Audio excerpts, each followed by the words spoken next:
watch it and enjoy the games.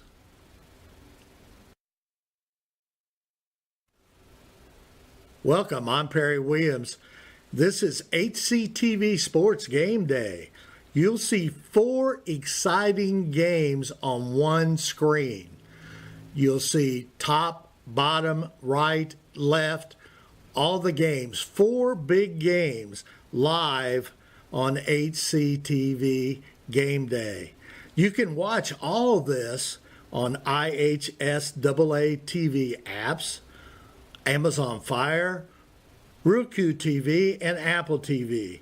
Game Day will be brought to you by Logan Street Signs and Banners and Noblesville Trophies. An exciting time. Watch it and enjoy the games.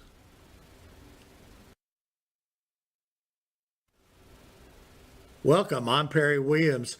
This is HCTV Sports Game Day. You'll see 4 exciting games on one screen. You'll see top, bottom, right, left, all the games, 4 big games live on HCTV Game Day. You can watch all this on IHSAA TV apps, Amazon Fire, Roku TV, and Apple TV. Game Day will be brought to you by Logan Street Signs and Banners and Noblesville Trophies. An exciting time. Watch it and enjoy the games.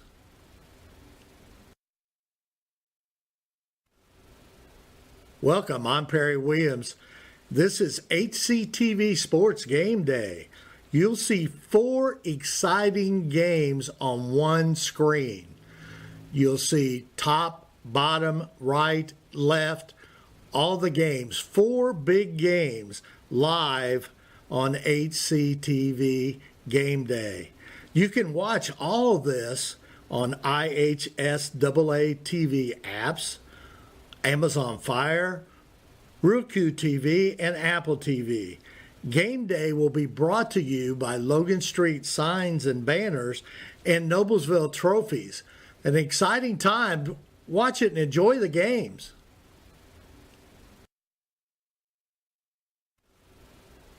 Welcome, I'm Perry Williams. This is HCTV Sports Game Day. You'll see 4 exciting games on one screen. You'll see top, bottom, right, left, all the games, 4 big games live on HCTV Game Day.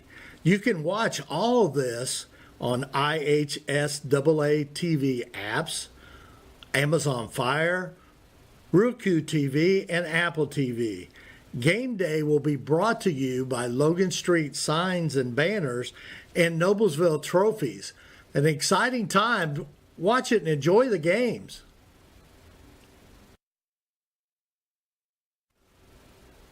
Welcome, I'm Perry Williams. This is HCTV Sports Game Day. You'll see 4 exciting games on one screen.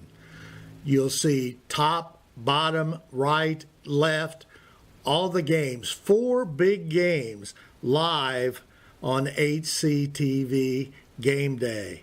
You can watch all this on IHSAA TV apps, Amazon Fire, Roku TV, and Apple TV. Game Day will be brought to you by Logan Street Signs and Banners and Noblesville Trophies. An exciting time. Watch it and enjoy the games.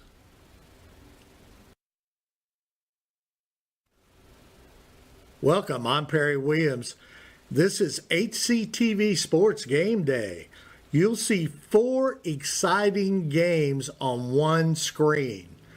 You'll see top, bottom, right, left, all the games, 4 big games live on HCTV Game Day. You can watch all this on IHSAA TV apps, Amazon Fire, Roku TV, and Apple TV. Game Day will be brought to you by Logan Street Signs and Banners and Noblesville Trophies. An exciting time. Watch it and enjoy the games.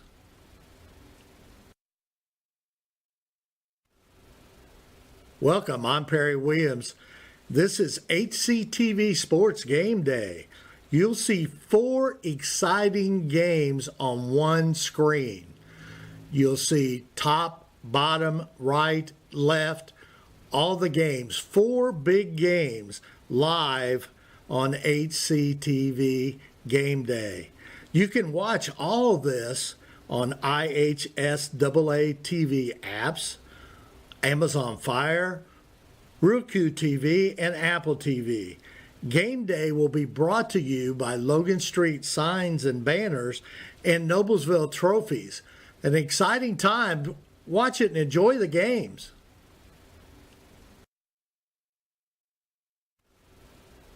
Welcome, I'm Perry Williams. This is HCTV Sports Game Day. You'll see 4 exciting games on one screen. You'll see top, bottom, right, left, all the games, 4 big games live on HCTV Game Day. You can watch all this on IHSAA TV apps, Amazon Fire, Roku TV, and Apple TV. Game Day will be brought to you by Logan Street Signs and Banners and Noblesville Trophies. An exciting time. Watch it and enjoy the games.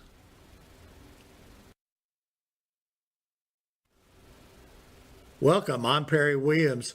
This is HCTV Sports Game Day. You'll see 4 exciting games on one screen. You'll see top, bottom, right, left, all the games, 4 big games live on HCTV Game Day. You can watch all this on IHSAA TV apps, Amazon Fire, Roku TV, and Apple TV. Game Day will be brought to you by Logan Street Signs and Banners and Noblesville Trophies. An exciting time. Watch it and enjoy the games.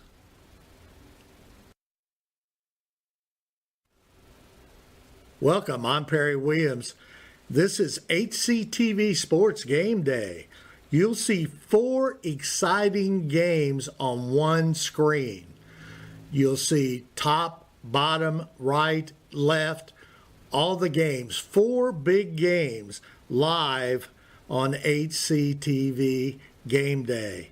You can watch all this on IHSAA TV apps, Amazon Fire, Roku TV, and Apple TV. Game Day will be brought to you by Logan Street Signs and Banners and Noblesville Trophies. An exciting time. Watch it and enjoy the games.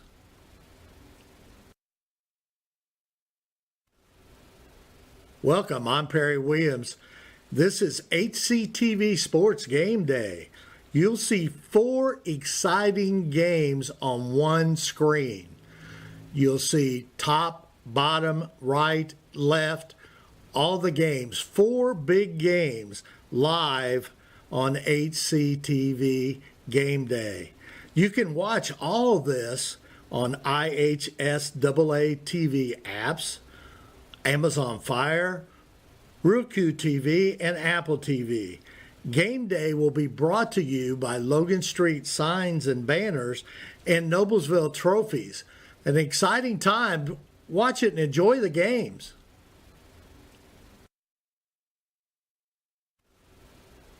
Welcome, I'm Perry Williams. This is HCTV Sports Game Day. You'll see 4 exciting games on one screen. You'll see top, bottom, right, left, all the games, 4 big games live on HCTV Game Day. You can watch all this on IHSAA TV apps, Amazon Fire, Roku TV, and Apple TV. Game Day will be brought to you by Logan Street Signs and Banners and Noblesville Trophies. An exciting time. Watch it and enjoy the games. Fashion, and then Noblesville with a big, what seems to be called an upset on the road it's usually a tough place to play at Fishers, and they won 21-9 in comeback fashion. They were down 9-6 late in the first half and came back and won that ball game 21-9 at Fishers. So Noblesville on the upswing. Westfield, things are going well after their Week 2 loss at home to Decatur Central. So it's going to be an interesting matchup here in Week 4 as a pair of, you could probably say both teams are running teams, and they're going to have to be tonight with these wet conditions. Absolutely. It's going to be tough, and turnovers are going to be a huge part in this ball game. Of fumbles, interceptions, ball's going to be wet. It'll be interesting, and the Millers need to get that running game going. One thing about it on the defensive side, the Millers got a very strong defense. That defense of Millers plays last weekend was, it kind of bent a little bit, Brad, but it didn't break. Those ended up those two scores that Fishers got early in the first half were field goals instead of touchdowns. Those were huge the way the game ended up. Yeah, and it makes it makes your defense kind of feel like they're rewarded, and then obviously second half, we're keeping track of you had a game at Hamilton Heights with West Lafayette, and with it being 76-0 West Lafayette in that game, it probably gave you a little room to check out what was going on elsewhere, and you see that Zach Groover with an 85-yard pick six for a touchdown to keep them, get the Millers, help secure that win in the second half, and then that kind of the defense picked up, last week's win at Fishers. This week it's got to be a challenge for Noblesville's offense to try and pick things up, to try and match up with that and put together a complete game, because they're going to have to. As I got a chance to see Westfield last week at home against Zionsville. And Westfield has quite the talented team. They've got, a lot of depth at the running back position. Previous leading rusher Nathan Wynn, we hear he may be out for the game. He only played the first two games. He was out last week, and I'm not sure when he'll see the field again. But Eli Patchett, in 3 games, he's got 34 carries for 200 yards at 5.9 yards a carry and 3 touchdowns. All of those last week in the first half. And Camden Simons, 108 yards on 25 carries, 2 touchdowns. And the up-and-comer, the freshman, Micah Hauser, 16 carries for 101 yards, 2 touchdowns. And then in the second half alone, Trevor Lickfeld, 13 for 71 yards just last week alone and a touchdown. So they've got quite the monster going on, 4 or 5 headed monster, if you will, in the backfield, which is going to spell a lot of trouble, or could spell trouble for Noblesville's defense tonight. The one thing about it is, Coach Gilbert's always talked the last 2 years that he could hardly wait till Cam Simmons was his varsity quarterback. He's a junior this year, and he started. And man, you can understand that. He's got that build of the Pepio Farrar type, 6'5", 200 pounds, and a real good. He sees the field really good, doesn't make mistakes, can run the ball well, can throw the ball well. So it's going to be an interesting game. The Millers got to get a good start, Craig, got to get a good start, man. I'm getting a Brad Silbert disease here. But, Craig, you know what I mean? They got to make sure they get a good start out there. Obviously a game like this, and you're pushing to the midway point of the regular season. You're in game number 2 of the Hoosier Crossroads Conference. You have to get yourself off to a good start, whether you're on defense or you're on offense to start. And that goes for both squads, and especially for Noblesville tonight, because they're at home. They're coming off a pretty big road win last week at Fishers, and you've got to give your home crowd something to watch, something to cheer for tonight, and especially in the conditions. The bleachers are wet and people wiping the bleachers off and putting their cushions down, and you want to keep these people in their seats, or get them out of their seats, give them something to watch out there, and that's like we were saying. Noblesville's offense has got to pick up the slack here a little bit, because like the biggest thing, like you said, Grant Gremmel, 21 of 54, only 38.9% on his passing through 3 games. And that's got to be one of the lower percentages around because, but you've got to hit your targets. Yeah, really on offense, the Blevins is the only one, that's really stepped up on offense. He's right now he has 191 yards on 29 carries. With a 6.6 average. Of course, that 95-yard touchdown that helps that tremendously. But it should be a good ball game, and we always know Jake Gilbert's a great coach. Okay, he's in his 8th season over there. This is typical Jake Gilbert football that you'll see from the Shamrocks tonight. Typical football and lots of great games throughout Central Indiana and throughout the state tonight. We're going to take a look at the out-of-town scoreboard for the rest of the area. Other games that you'll be able to see, and Perry's got it up now. Absolutely. Game day. Avon at Brownsburg. It's going to be a huge one tonight, 3-0 versus 3-0 over at Brownsburg over in Hendricks County. And let's see another one. The battle for the Mudsock. Fishers at Hamilton Southeastern. A pair of 1 and 2 teams, both 0-1 in the conference. It doesn't matter who's got what record. If they're 3-0, 0-3, 1-2, 2-1, whatever. That is going to be a whale of a battle because you're fighting up against your neighbor. That's right. But the one thing about it, I think about it, I didn't do it today, but, Fishers and Southeastern, there's just a few miles between the two. Yeah. But there's not a whole lot of miles between Noblesville and Westfield either to the school. So, this is a rivalry. And, like we talked earlier, in 2009 when they started this Midland Rail Trophy, the winner takes all, and Westfield's won the last 3. And I think the score now is Westfield 6, Noblesville 4 in the win column for the Midland Rail Trophy. So this is an important game, and both coaches, I talked to them on the interviews this week, which were very outstanding.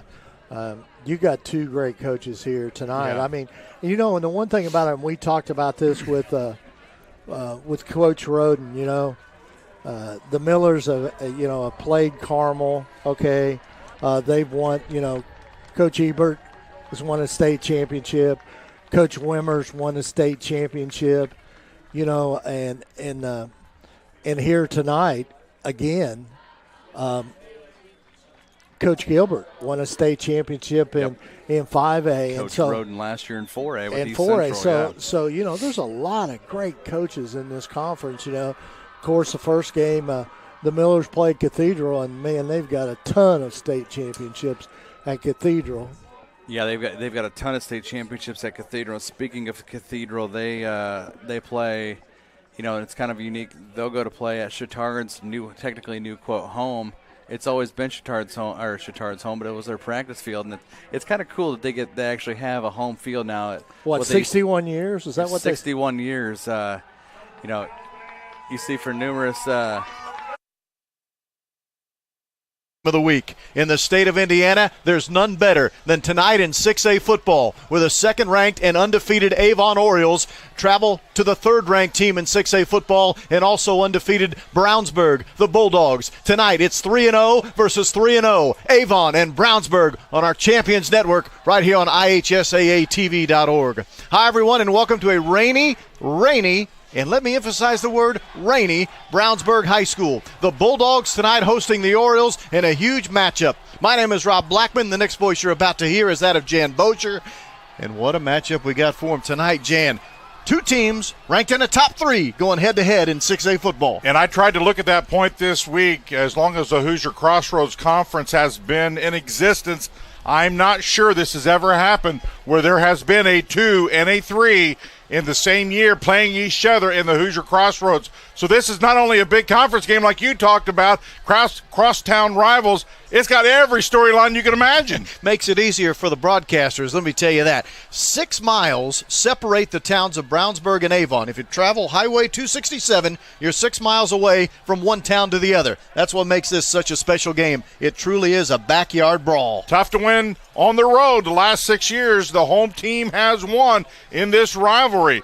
Boy, both these teams, and they also will play, believe it or not, as good as they are, ranked as high as they are, both teams feature sophomore quarterbacks. Isn't that crazy? That as is good crazy. as they are in 6A football, both of them, as you said, rely on QBs who are 10th graders and who are first-year starters. I will say this, though. Through the first 3 weeks of the season, they haven't played like sophomores. They have been up to the challenge. Tonight, we'll see which team can surround that fellow sophomore with enough good plays to somehow bring him to victory.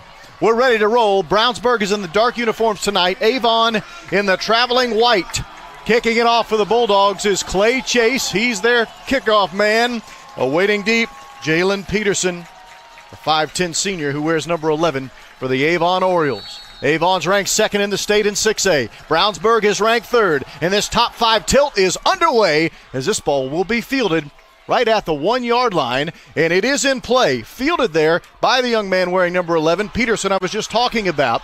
He tried to go from the far left numbers all the way to the far right hash, but great pursuit by Brownsburg defensively in the special teams, which means Avon will start with poor field position. Their first possession of the game will start from their own 15-yard line.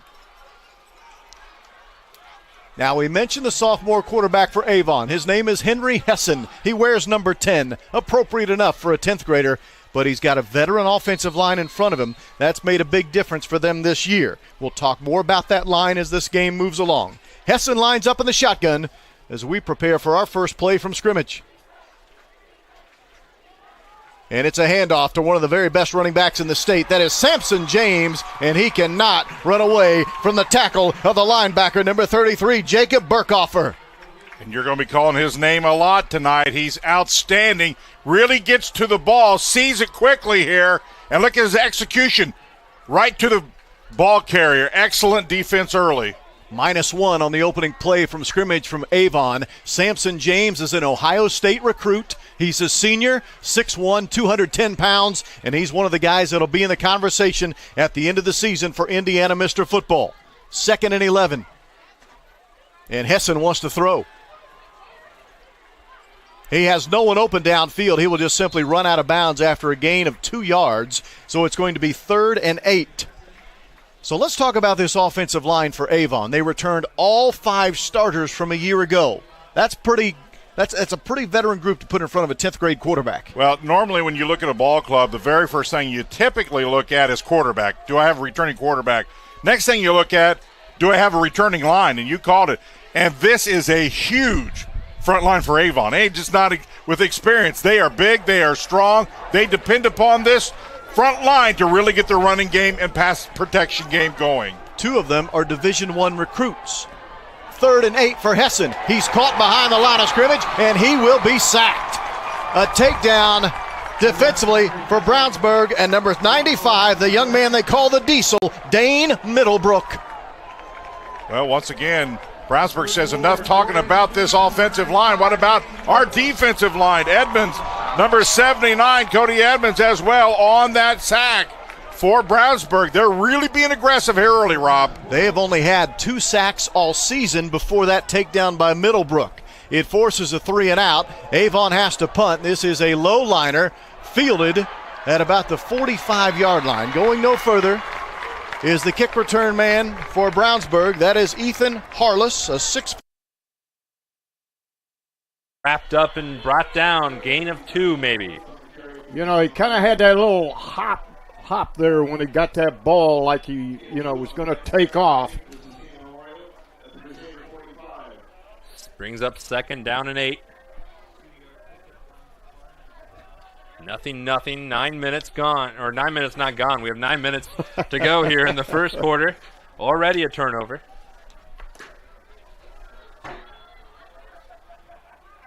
Three receivers. Baker's at the bottom. Ayers will pitch it out to Woods. On the sweep. Has the seam. Down the sideline.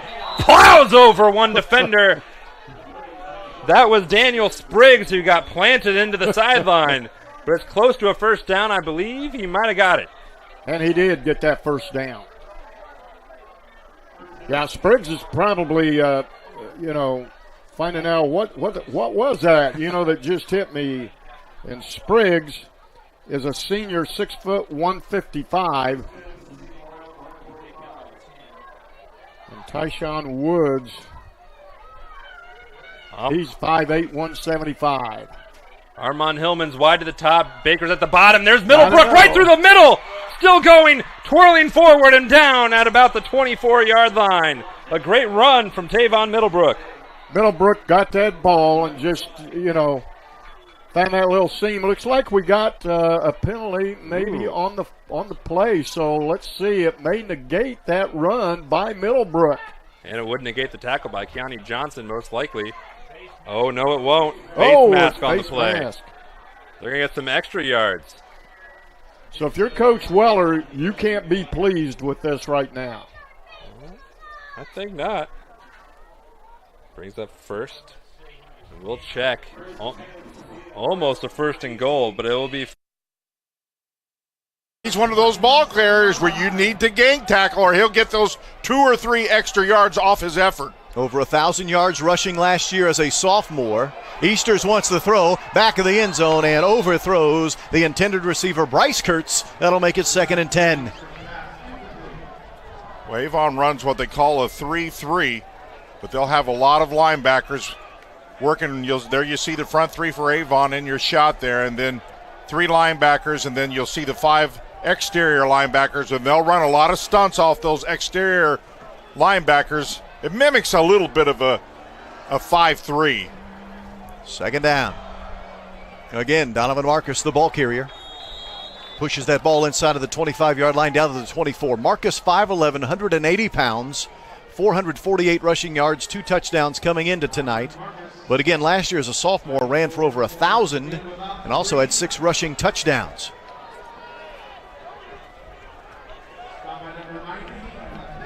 It'll be 3rd down and 7 here for Brownsburg on, again, what is their first possession of the night on a rain-soaked field.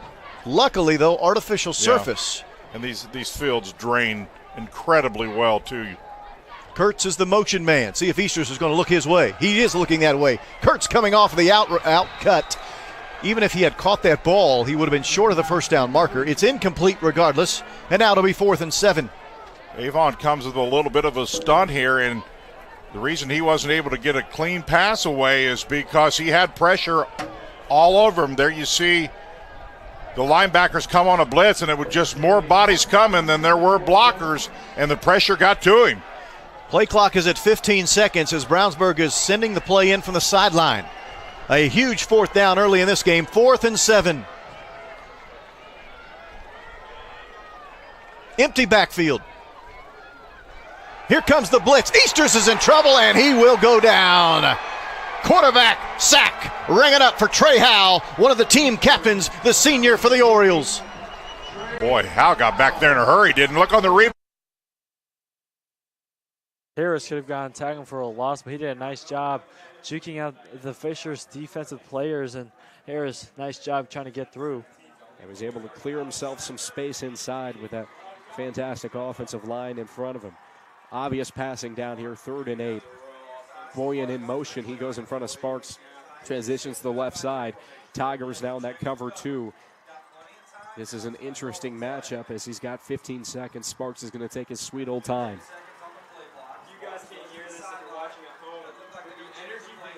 And the 3rd down here, this is going to be a big indicator of what we might see. Sparks forced out of the pocket. Sparks throwing on the run. On the outside, they're going to say Boysen made the catch. So Ben Boysen with a fantastic grab gets the first down. Nice job by Sparks. He got out of the pocket because the Tigers defense is coming in, but that was a bullet of a throw. But let's see if the ref's still talking about it. And not sure what the deliberation here is. Waiting for the call as it's right now as it stands. If it stands, it's a 1st and 10, new set of downs, and Sparks has his first completion of the night. but not sure what the deliberation is here. Sparks had a great play on that last look as he was able to roll out of the pocket.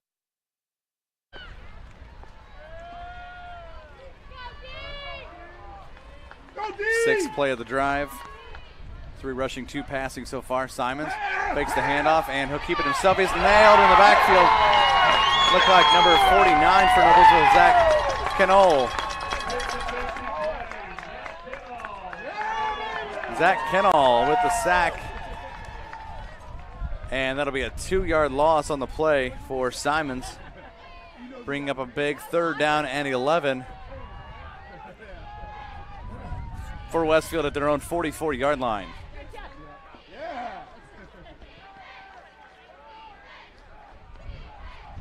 Simons got in the pistol with Patchy behind him. He's got trips bunched to the far side, tied into the nearest Caster.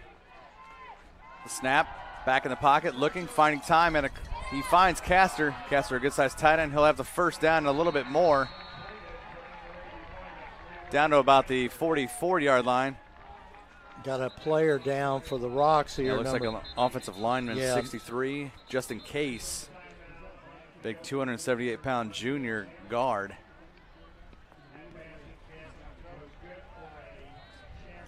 You know, if you look at that front line of the Shamrocks, they're pretty young, man. I mean, they got a lot of juniors and sophomores up front there.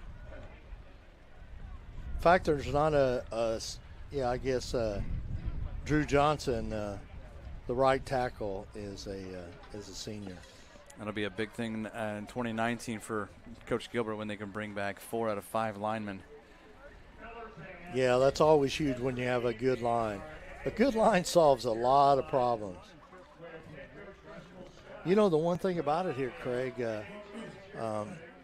Levi Caster, he only had 1 catch coming in this game. He's already got 2 big catches. Yep, his 1 catch last week, like I said, 5 yards for a touchdown against Zionsville last week, and now he's got 2 for 26.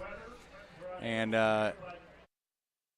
Donovan Marcus, who's been busy early in this game. He's out to the 50-yard line. The ball literally resting right on the midfield stripe. And now play is stopped as we have an injured player for Avon down at about the 45-yard line. And he is writhing in some pain, unfortunately.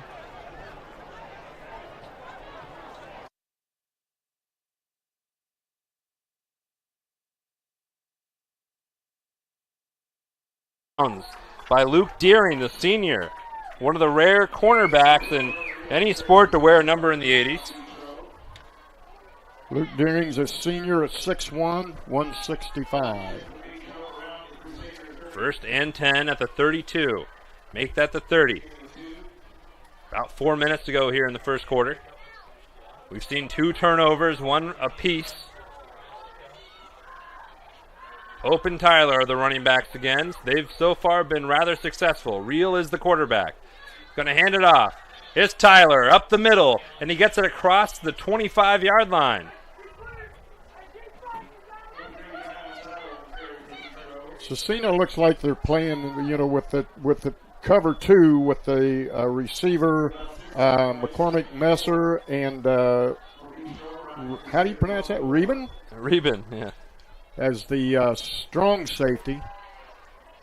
Free safety is McCormick Messer. In order from the far side to the near is Tyler. He has the ball. He's not going to be able to lose that one. And down he goes. The jersey all stretched out by one of my favorite names on the Cecina Crusaders, Terrell Rasco, the sophomore on the tackle. That was quite a rascal there, wasn't it? It was. I was hoping he was going to play. 3rd down for the Hornets. A good drive by Beech Grove. Picked to win this by some, to lose by others.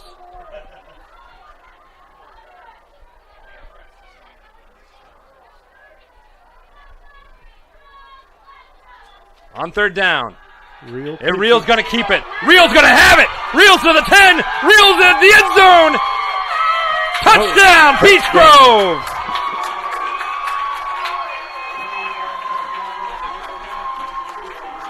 How about that, Bill? You were talking about his versatility in the pregame.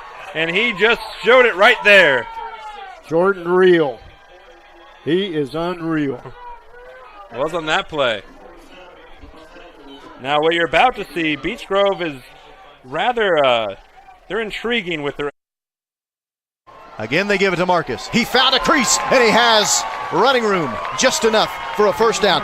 Nathan Conley caught him by the ankles, or he might have taken it to the house. And once again, just kind of an isolation and just a quick read. He does it so quickly, you go, how can he read? Now look, just a little bit of hesitation right there because he shifts left and back right and enough to find some room there. Moves the chains. And again, they give it to Marcus. And this time back to the line of scrimmage and then maybe half of a yard. Well, you have to figure Marcus has spent all week hearing about Samson James, the outstanding running back for Avon. And you got to think Marcus wants to show up and show out a little. Keep blocking, and Eddie just keep, cranking those legs, grinding them out. Gremmel under center. The pitch to Blevins. Finds room off right tackle and bounces. Gets up to maybe gain about a yard on the play. It's amazing looking at our screen here how clear it looks. Yeah. And then you look at the window in front of us and we need one of those squeegees. Yeah. Will, can you go out there and squeegee that window for us here, man? Oh, okay. He's got a towel. That towel may smear it, though. Yeah. We can't be too picky. We're inside. Yeah.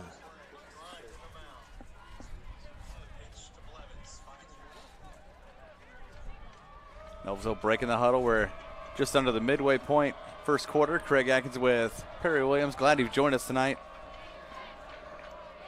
If you didn't make it out here live, glad you've joined us on any facet you can. Gremmel gets chased back. He's inside the 10, back to the 7. 14-yard loss. Looks like he couldn't find his receiver. Loses 12 on the play, does Gremmel. That was huge. The Rocks brought that defense there, and 14-yard loss. So. Yeah, that was Owen Ogle. 5'10", 220-pound junior lineman. Be 3rd and 21. 12-yard loss.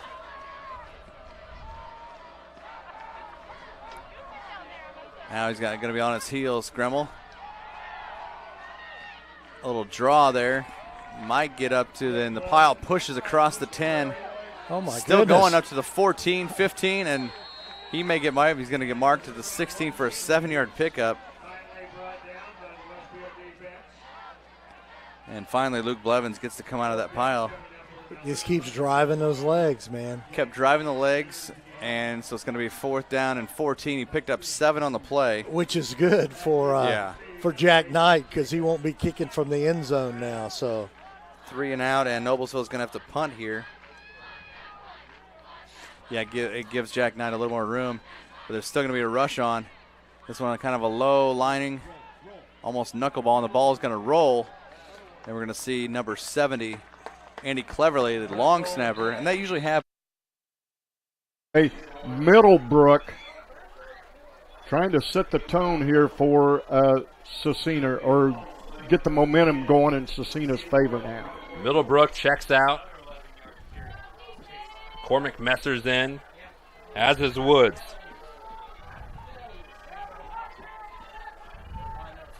Baker's far to the top, Payne at the bottom. Cormac Messer was in the middle. Woods trying to fight forward and maybe got a yard. The Beech Grove defense showed up once again. You know, you look at the defense, and they were playing a cover 1 down there on that defense. And, you can play a cover 1 because, as wet as that ball is, I don't think Ayers is going to air it out too much or punt all night long. It's going to be frequently used. 1:15 to go here in the first quarter. That's Bill Ludlow. I'm Jonathan Mathis. Beech Grove leads by 6. Woods the running back. Ayers the quarterback. He's looking left. He's now looking to run. Scampers forward. The ball's free! It's still free! And it's in the arms of Andrew Payne. Fumbled twice on the same play. It is close to a first down. Wow. I don't like the way that Ayers is running that ball with that ball out there. If you're going to run it, tuck it, cover that ball, and protect it. And I'm sure that's what Coach Hurley may talk to him when he comes over to the sideline. Coach Hurley, very successful in his tenure at Cecina. 184 wins. 29th year overall his coaching career. Linder is at running back. Ayers at quarterback. Baker's wide to the top in single coverage. Cover one again for Beech Grove. He's looking to Baker. He throws way behind Baker. Man, and it's incomplete. I don't know where that one was going for because Baker was running.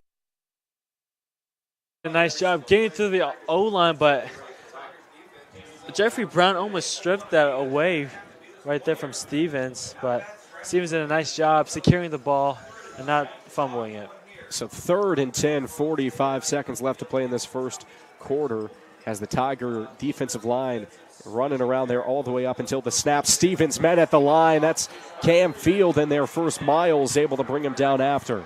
Miles is just a big dude. He is playing a defensive end the first this year. Well, he's been doing a phenomenal job communicating with defensive players and getting through the O-line to get that tackle. Yeah, Miles has an interception on the year as that last game against Noblesville, he had one deflected back at him. Man in motion, Royals going for it on 4th down. Maybe trying to work the hard count, maybe take a timeout and just – I think they're going to let the clock run out in this first quarter as it looks like that's what's going to happen. 2 seconds, 1 second. That'll end the first quarter of play here as the Royals just let it run out there. Week against Fishers that were huge. So Noblesville back with possession, their 3rd of the night. They've had a touchdown run big by Eddie Jenick on the first drive, punted the second drive, and now we'll see what they do on the 3rd. Looks like Blevins again. Luke Blevins carries up to the 9-yard line.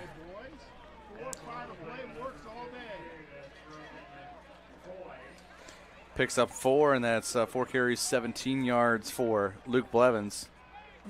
Brogan Coy, a sophomore for the Shamrock, 6'1", 233. Wyatt Blades in there for the Millers at one of the receiver slots now. He'll be the far side. It's about almost easier for you to look off the screen than it is through that rain-covered window here. It's almost fogging up. Will's breathing hard over here to my right. On the carry again, Blevins up across the 10. Might have gotten to the 11, I believe, actually the 12.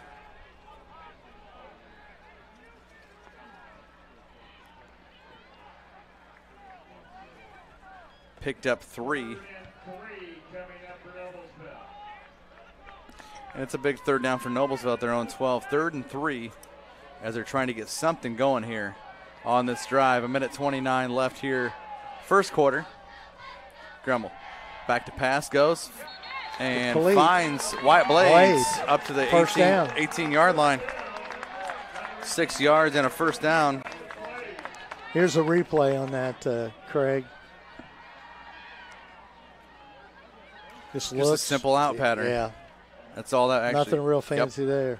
Out pattern like a little button hook, and Wyatt Blades hauls it in for the first completion for Gremmel. One thing about it was good that Ballard was over there running a little interference, number 31. So. Yeah, Max Pollard, he's a pretty good-sized tight end, 6'2", 200. So 1st and 10, Noblesville's first down. Gremmel hands that ball off and up the middle.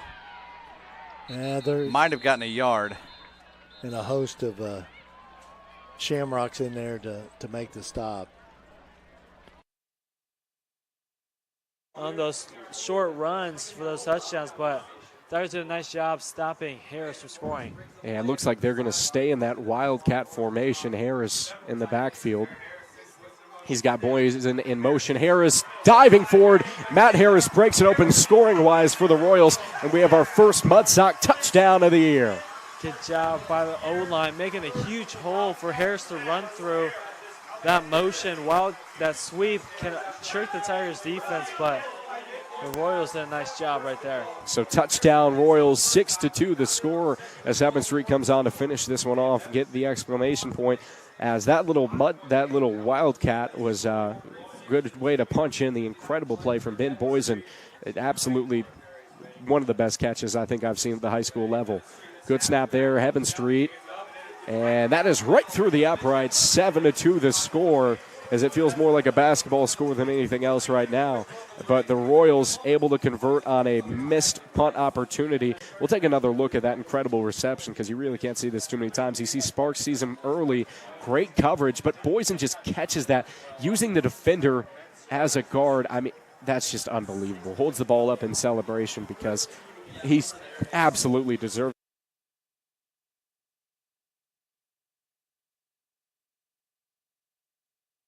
And another turnover for the Cecina Crusaders. They fumbled it a few times. They got away with most of them. That's our first TOD of the day. You're saying what's TOD of the day? Turnover on downs. Learn something new every day, everybody. That's why you tune into Indiana SRN. We've got a whole family of networks broadcasting games. We'll go over them with you in a little bit. You'll see some of the scores pop up on our scoreboard. 1st and 10. Here's Real. Hands it off. Tyler. He bobbled the ball. It's loose. There's another scrum. I think Cecina got it back. I think he did. As they unpiling them down there. They did. They did. Oh, wow. So 2 turnovers apiece to start off this game. That's the second fumble by Beech Grove this evening. And both of them were recovered by Cecina. So now they're going to take over deep in Beech Grove's territory. On the 15 with 9:50 to go here in the first half. 3 receivers to the top. That's Hillman and Payne and Amir Lloyd. McCormick Messer and Baker to the bottom. Ayers firing. Got his receiver. He has a catch. Touchdown, Cecina. And they've tied it for the moment. Andrew Payne. He saved the Crusaders twice so far and gets the first touchdown of the game for them here. Ayers to Payne for the touchdown. Temporarily tied. Drew Smith, the senior, number 10, is the kicker. He's 13 of 15 on point after attempts. Ayers the holder. Beech Grove missed this away a few moments ago. This kick is good, though. 7-6 Cecina here in Indiana SRN, where you're always in the game. Fans capacity to Tavo for a touchdown pass. They're up 14-0 with 1:37 left in the first quarter. So the Huskies are up against Northwestern. That's up in Kokomo, and you'd hope that this would be the game that Coach Kirshner will get the win. And that ball batted. Carson Sanders, I believe, had the block there. He batted that pass and made it so Pepio didn't have a shot at it. Yep, that is Carson Sanders. Bats it, and Pepio could not handle the pass even off the bat. 3rd and 6 at their own 33.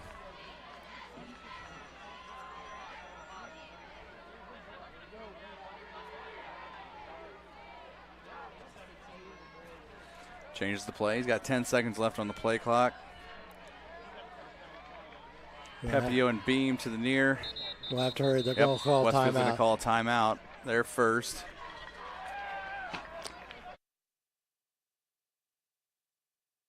Signal. Kurtz last year had 897 receiving yards and 14 touchdowns. He also had 4 rushing touchdowns. As a sophomore, he had 831 receiving yards. And this year, not only is he their leading receiver, he also has 104 rushing yards.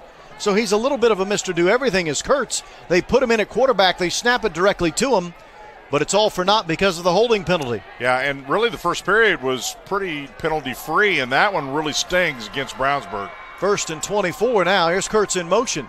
They fake it to him. Hand it to Marcus. He falls ahead to the 44-yard line, maybe the 43. He didn't quite get as far as the 44. And we would have to talk to the wide receivers. You know, obviously the rain plays some effect on the field, although not a lot, I'm guessing, but I could be wrong on that. But right now the passing game has just flat out not developed for Brownsburg. They keep Marcus in the backfield alongside Easters on what will be 2nd and 23. And they give it to Marcus. Bounces off of some tacklers and finds running room. What a run all the way back out to the original line of scrimmage before it was finally dumped by the Ross England, the linebacker who wears number 42. And now we have a stoppage of play. Well, Marcus is a big play type person, and you love those types of players. So even when you might struggle in one aspect of the game, you always know he's one step away from breaking a big one. And here we go again, another holding penalty. Boy, that'll drive you crazy. Now think about Brownsburg. You had just gotten a new set of downs on the fake punt. Yep. You felt so good about yourself. Now you're going. But let's see how he does. I think Jackson subbed in at that wide receiver position rather than Scally still in that running back. Stotts in motion, fakes the handoff to Stotts. Scally bursting forward. Dylan Scally picking up speed with every stride, and it's going to be a very close call. Looks like he's right up at that line. Scally dove his shoulder down, trying to get more power through his run, and there he did. He got that first down. So 1st and 10 is Dylan Scally putting everything on display here, every ounce of heart he possesses. There was an incredible front in front of him, and he was able to put the shoulder down, as you said, pick up that first down. So 1st and 10, Tigers down 5 as they were able to secure a safety going forward. Now they're going to want a touchdown here to regain the lead. They enjoyed a 2-0 lead for a while there before Cody Sparks was able to complete an incredible 40-yard play to Ben Boysen. Rue under center, hands this off to Dylan Scally. Scally with great blocking. He gets lifted off his feet, picks up 8. Tigers O-line is doing a fantastic job pushing away the D-line for the Royals. And Scally, nice job being aggressive with it.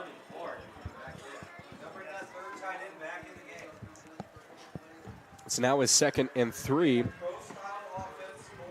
for the Tigers as they are going to that pro-style offense. That is a trademark of Coach Rick Wimmer. That's where you have the running back 5 or 6 feet back. Good handoff up the middle. Scally pushing forward again. Dylan Scally is being forced to fight for every single yard he picks up, and it looks like he's going to pick up another first down here. It looks like it's going to be close. They'll mark this 3rd down and short. Yeah, this is what Scally did last week against the Millers, running through the big blob of O-line and defensive ends, but Scally's just powering through, getting those positive yards, and looks like the Tigers got that first down. Yeah, they reconsidered, gave them the first down as we're now at 6 minutes. The rain is coming down even harder, if you can believe it. So expect the ball to stay on the ground here for the rest of the possession. 1st and 10 from the 27. Tigers are marching behind the legs of Dylan Scally. Another handoff to Dylan Scally. Finds a great hole there. Dylan Scally marching forward. Picks up 9 or 10 yards there. He was able to find that hole after some great blocking, and now H.L. Lewis strides his way in. He's going to try and finish what Dylan Scally so brilliantly started. Yeah, Dylan Scally might be out of energy right now because he's been running a lot lately. And H.L. Lewis, let's see if he can come back because he was hurt earlier, but let's see how he does with this ankle injury. So now H.L. Lewis going to see if he can leave his mark on this Mudsot game. Last year in the sectional game, his one reception of the year was for a crucial first down that set up a field goal that let the Tigers win. So he's used to definitely not shying away in big moments like this. The entire offensive line pushing forward as Lewis gets a hole up front. Lewis takes a big hit in the middle, and he picks up 4 or 5 yards. As his first play back, he is welcome with 2 players lifting him in the air. Yeah, the Tigers' offense is just rolling right now. The running game for the Tigers just just fantastic tonight. And Lewis, a little shaken up, but he can fight through anything. 2nd and 5 from the 12. As we see this offensive line from the Tigers absolutely stacked. There are only 3 skill players out there if you don't count the tight ends. Everyone else dedicated to that front line. Everyone knows it's going to be a run here. Lewis gets tackled from behind. He is brought down at the 11-yard line. So not a lot of room for him to run there as he was tripped up from behind. Yeah, the Royals did a nice job finding the running back in that big blob of offenders. Offensive line and defensive end. Let's see what the Royals can do to prevent a touchdown for the Tigers. Yeah, this is an interesting situation here as it's 3rd and medium rather. Most of the time you'll see a pass here, but with the rain coming down, I think everyone knows what this play is going to be. It's going to be another handoff to Lewis. That's what it is. He dives forward. H.L. Lewis fighting for every yard, and he's brought down. It's going to be very, very close. Yeah, they're going to say he's just an inch short. And again, an interesting decision not bringing out the chain game. So they're just going to let this call stand as it looks like it's right in front of that first down marker. They're going to let the offense stay out there under 4 minutes to go in this first half. Marcus Rue shown he can do it before with the QB sneak, and now there's going to be a whistle here, timeout Royals. So with that, we're going to take our first break of the night. When we come back, a crucial 4th and 8. Play action, and that was the perfect call for me for Brownsburg. 1st and goal after the catch by Hughes. Marcus, running room, looking for the end zone. Touchdown, Brownsburg.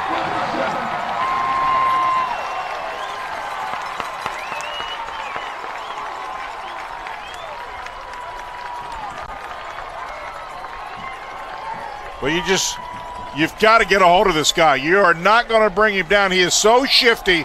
He moved all the way out around that corner, and when he hits that corner, he's got speed to boot, and Brownsburg puts it in again. 3rd rushing touchdown of the season for Donovan Marcus. Extra point on the way. Clay Chase, and that makes it 14-0. Donnie Marcus gives his team a 2-touchdown lead. Brownsburg leads Avon on the IHSAA champions. On a 4th and inches. Yeah, the Royals are definitely expecting a run play. Dally, let's see. And it's Rue up the middle. Marcus Rue with everyone behind him. Everyone's pushing, shoving the pile. Looks like it's right on that line. We'll see what the call is.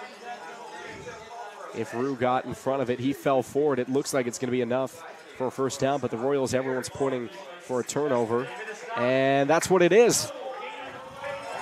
No gain on the play. They're going to give it to the Royals. Royals make the red zone stop. Wait, the referees are putting their hands up. Referees are trying to control the sideline.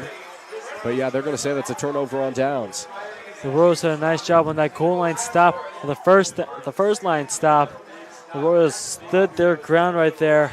Marcus Rue trying to get through, but Royals did a nice job. Yeah, I think everyone knew what was going on there. Royals able to jump the snap, get in front of him, and prevent him from falling forward. The Royals are in a dangerous field position. There's a flag. It's going to back them up some more. So 4th and 17. Not quite a country mile, Bill Ludlow. Not quite. Almost. You know, I got something I got to tell you. You know, the last 4 weeks you've been talking about the bakery, you know, and I've yet to see any baked goods come into into our booths, you know. You know, that's true. But you know where you can find them. There's 2 locations. You're going to tell us, aren't you? One in Lebanon on State Road 32. That's where you go. They also you can call ahead. You can order online. There's plenty of options. Great donuts. Order the Persian. That's the best. Especially. Coming in to do the punting is Josh Fryer. Big Josh Fryer. Preseason all-conference punter, and you see why. That's rolling inside the 10 and down at the 8. Josh Fryer, target from multiple schools. In order to keep those runners from Avon of hitting that corner. And that's really a big part of Avon's Avon's game. They have always been really good at sealing the corners and getting their running backs some room around the corner.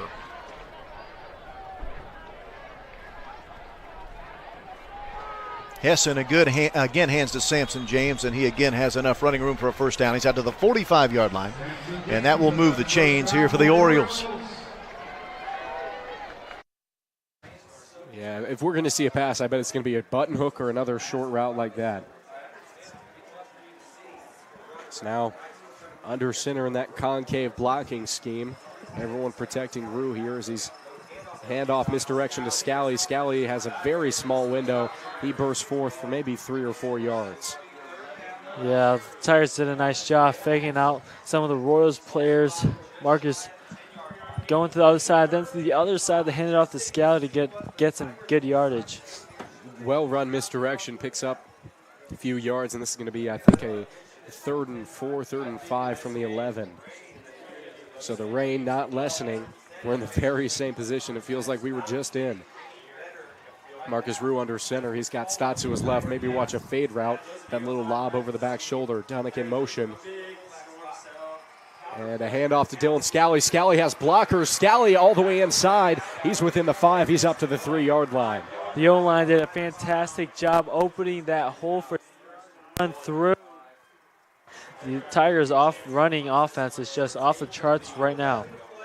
Having a great game so far. Dylan Scally has eclipsed that 75-yard mark as it's going to be 1st and goal from the 5-yard line. Tigers trying for the first time tonight to punch it through. They've gotten close, so tantalizing close, but they haven't been able to make anything show for it.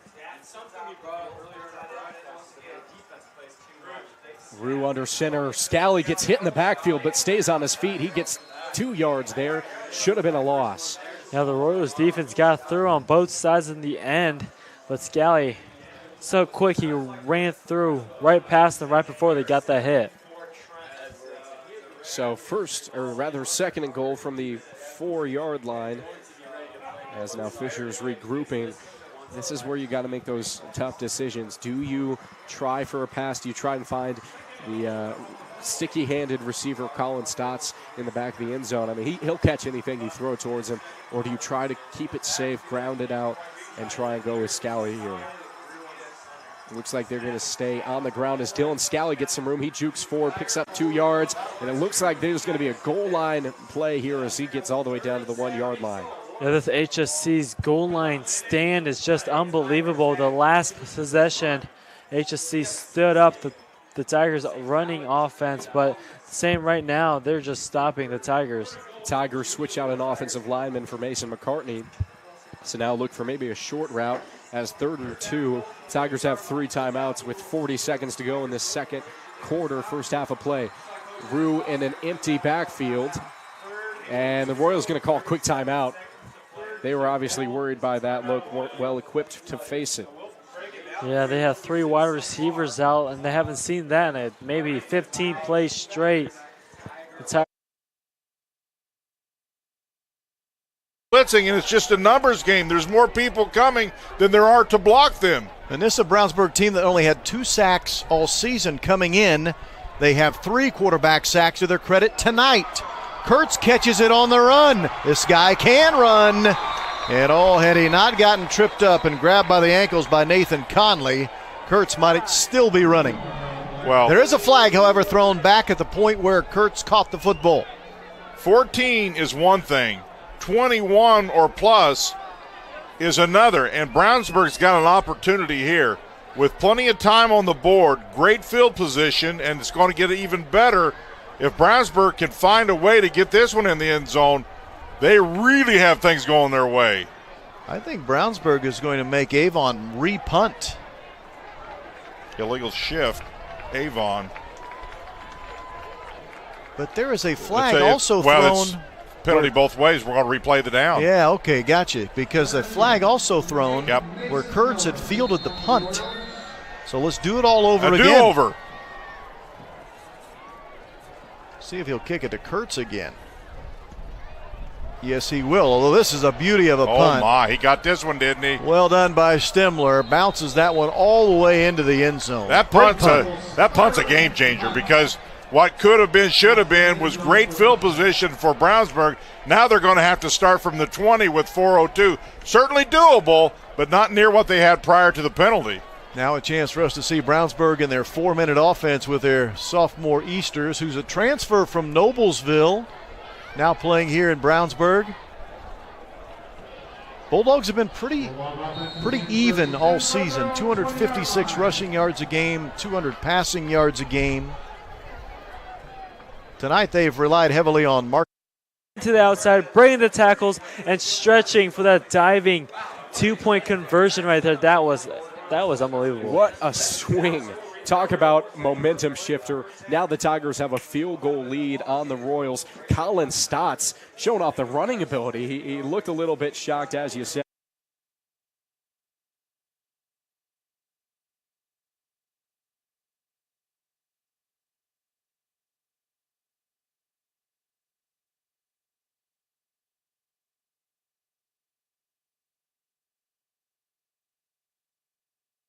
Blevins down to about the 16 for a 3-yard pickup.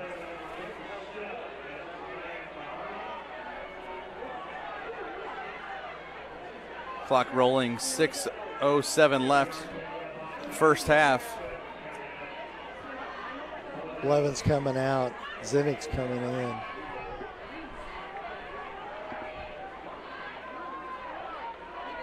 Two-a-days at the fullback spot. Dalton Davis is still in there at right guard for the Millers. I think Tuanay's gained some weight since baseball. He's 215 listed now. Yeah. Hand off to The Tuanay. big fullback. Didn't pick up any yards there. Maybe got back to the line of scrimmage there.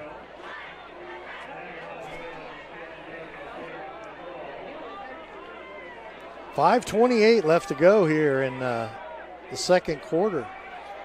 We got us a ball game, Craig, right now. 7-2 our score. And this kind of seems like a baseball score in this series between these two schools. 7-2, Noblesville up, 5:10 left. 5:12 left, and we're going to have a timeout here at the 5:09 mark. Noblesville calls it. Let's thank one of our sponsors. Smith's Jewelers has been serving Hamilton County, including Noblesville, Fishers, Westfield, and Carmel, for over 65 years. Many jewelry stores have come and gone, yet Smith's remains. If one were to ask how and why, the answer would be their outstanding jewelry selection and customer service. The knowledgeable staff at Smith's Jewelers is eager to give the customers a memorable, positive experience. You can contact them at 317-773-3383.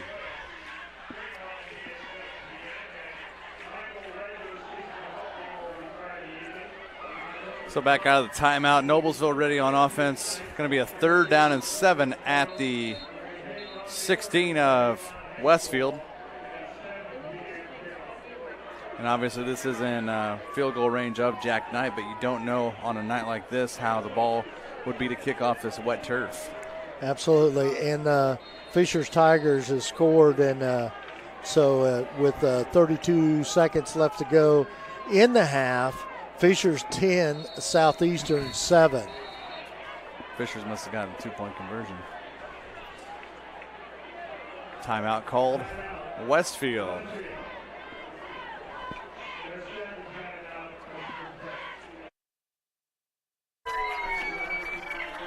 Theory McCormick Messer maybe should have left the gloves on. He had it in his hands, but he looked upfield before he was able to grasp the ball and hold on to it. That's what you were worried about, Bill, earlier in the game. The wet conditions, wet football. It's difficult to catch and throw.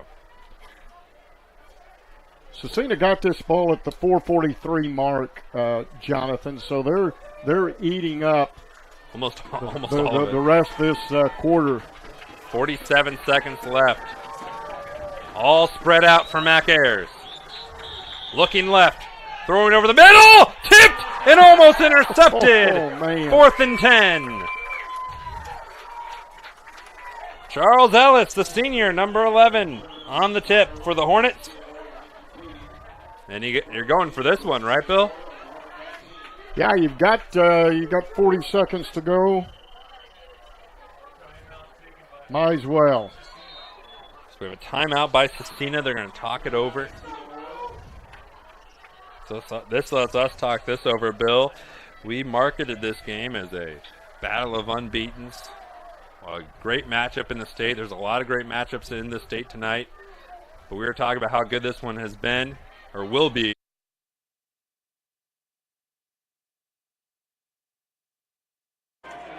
So Jack Knight's going to attempt a field goal here. It's like 30-yard attempt on the hold by Connor Gutting from the right hash.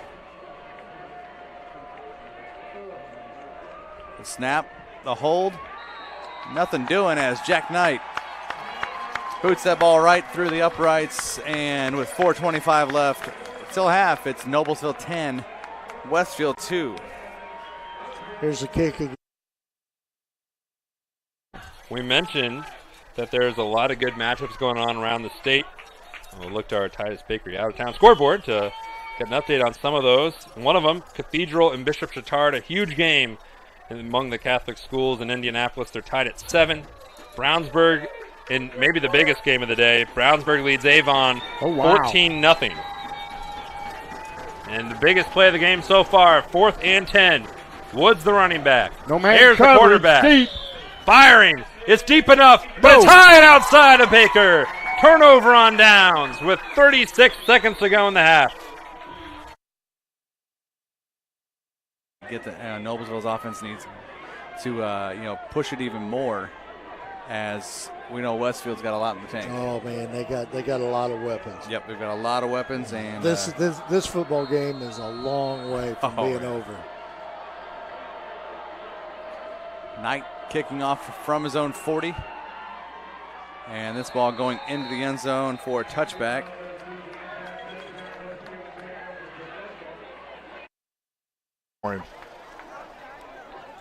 What's this penalty? Well, let's see. Avon's walking the wrong direction, and it is holding against the Orioles.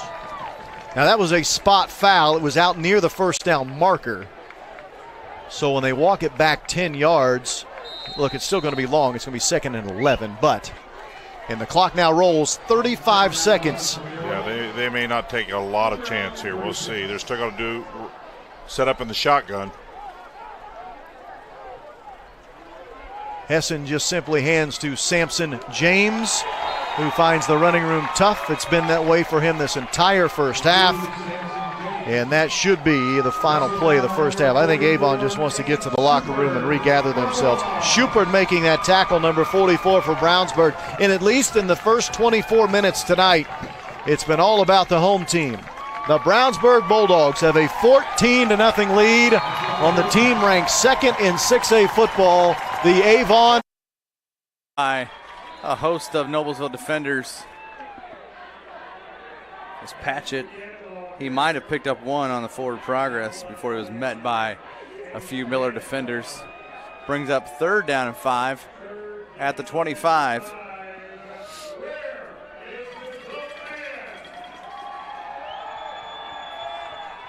Third down. Simons back in the pistol. He'll change the play. He's got 12 seconds left. 3:20 and counting first half. Simons back there, has time, he's brushed. Ball is batted, caught by Eli Patchett, and he's got room, and he's across the 30. Fumble. Ball's on the ground, and Noblesville picks it up. Wow. Wyatt Blades. Wow. Watch as Patchett catches this. It's set up a screenplay here, Craig. I mean, it's obvious he's going back. And he gets popped right, boom, by Johnson Sparks. Woo. And Sparks Blades and dives on it. Blades and Tuaday were right there to get it. So, but Sparks is the kid that, that was a big time hit. Brad Silver with the text gives the halftime score. I'm not sure if he knows that we've got it on. Yeah, he doesn't know about game day, man. He just shot us a text. You didn't, Will? You didn't tell Brad about game day, huh? Noblesville ball at the Westfield 37. Blevins looks like he may have lost a yard or may actually got back to the line of scrimmage.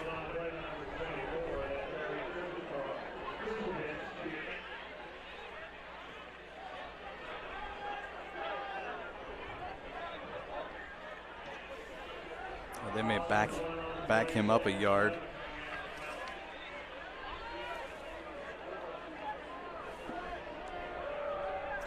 Second and 11 from the 38 of Westfield.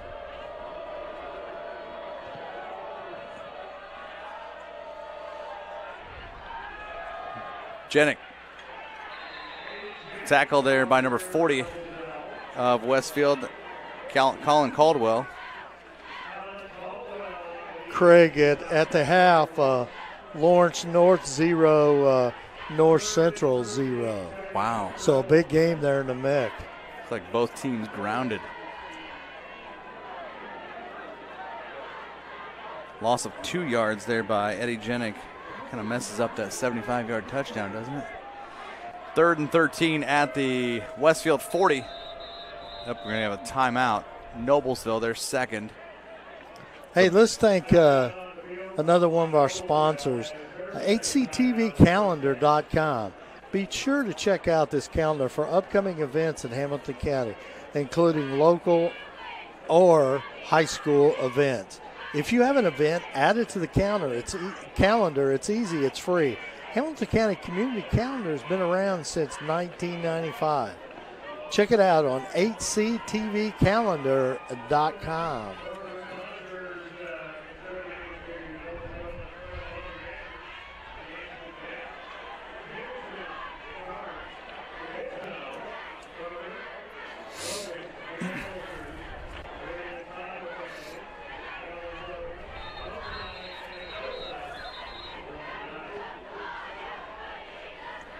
Well, we got 151.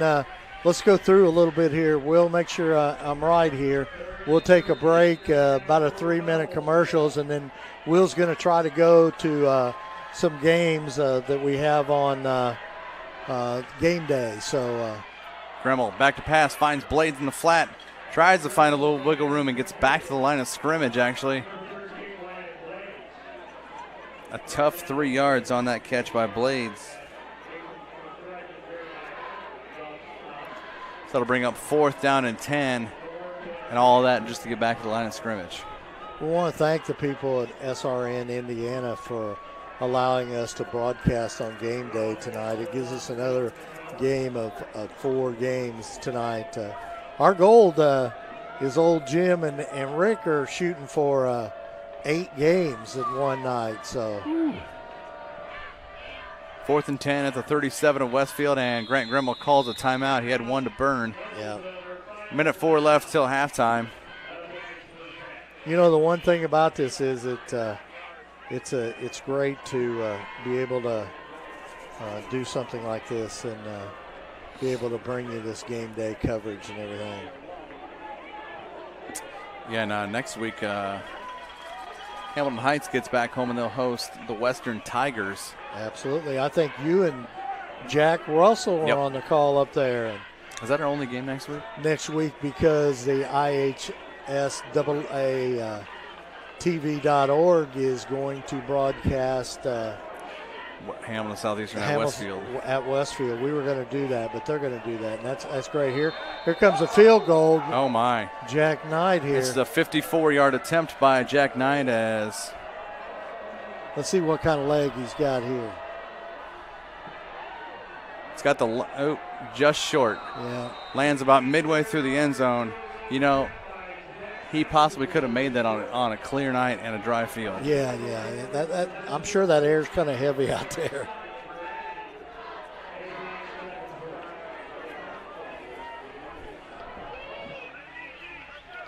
So the field goal short.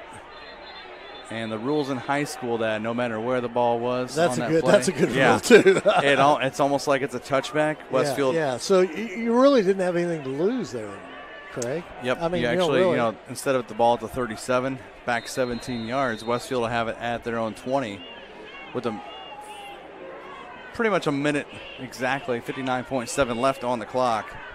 here until halftime. We'll get you a live look in. Patchett with the carry. Picks up a couple there.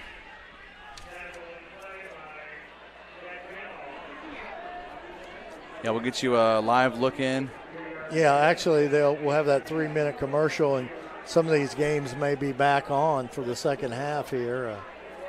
I think Southeastern was the first game that I believe so. Went to the half. Is that right,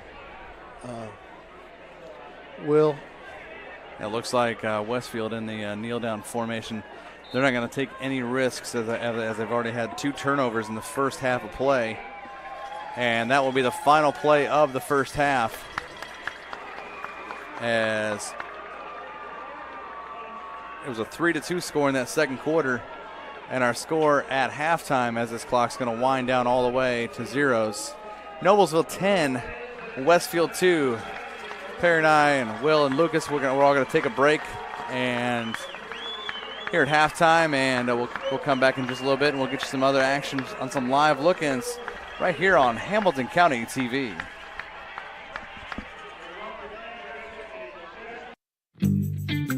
When medical care is needed, where will you turn? With Community's Connect to Care program, one call or click finds you the closest open appointment. Request a time yourself, or let us do it. From a primary care doctor or virtual visit, to a med check or community clinic at Walgreens. Just call or click. You can go right to our website or to me. Connect to Care from Community.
Superheroes come in all shapes and sizes. They don't always meet in an underground fortress. Sometimes they meet in places that appear to be very ordinary to most people. But inside, there are heroes in training. Some are smart, strong, or brave. Maybe they can build cities or heal people when they get hurt. But even superheroes need some help sometimes. With your support, we can change the world. Together, we are a force that can't be defeated. Support the club. Save the world. Support your local superheroes and donate now to the Boys and Girls Club of Noblesville at bgcni.org.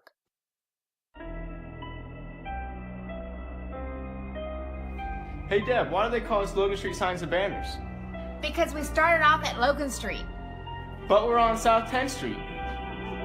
We moved 22 years ago. Why didn't we change the name? That would have just confused everybody and they wouldn't be able to find us. Now I'm really confused. Bill, we're Logan Street Signs and Banners, conveniently not located on Logan Street, but on South 10th Street in Noblesville.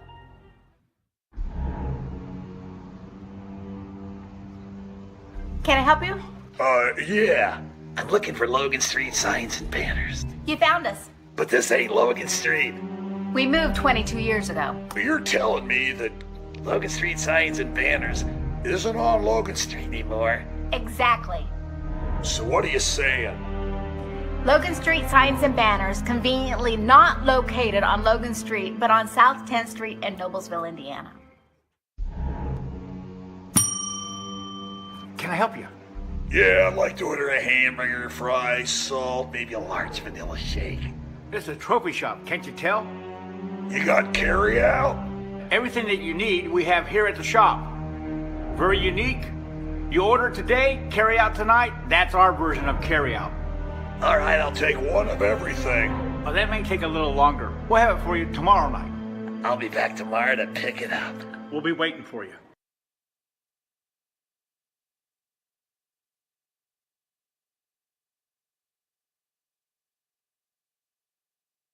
Lawrenceburg 7 in the second period. Logansport 12, Tech 6. And that one in the first period. Madison Grant 13, Alexandria 0. Decatur Central 0. And yes, Heath, your hometown Martinsville 0 in the first period. Mississinawa 13, Eastbrook 7 in the second period.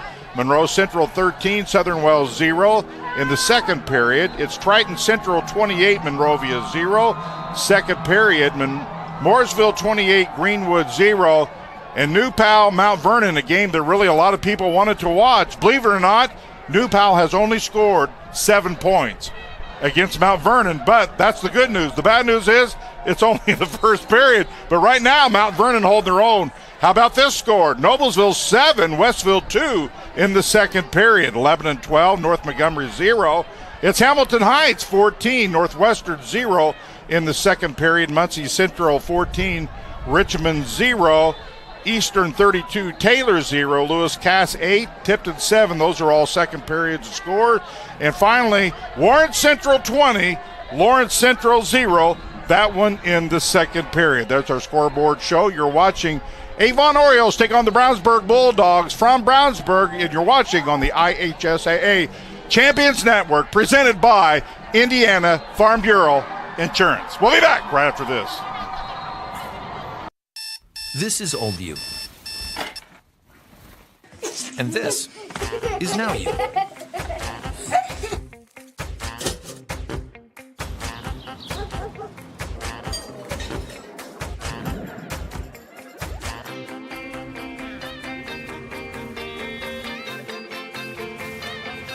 Things change.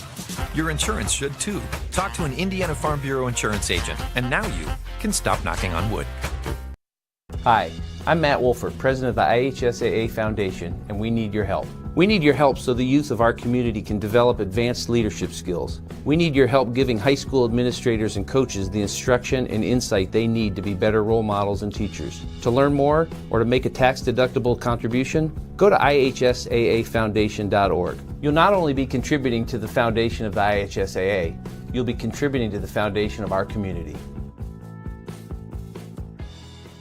Want to know what I like best about playing basketball?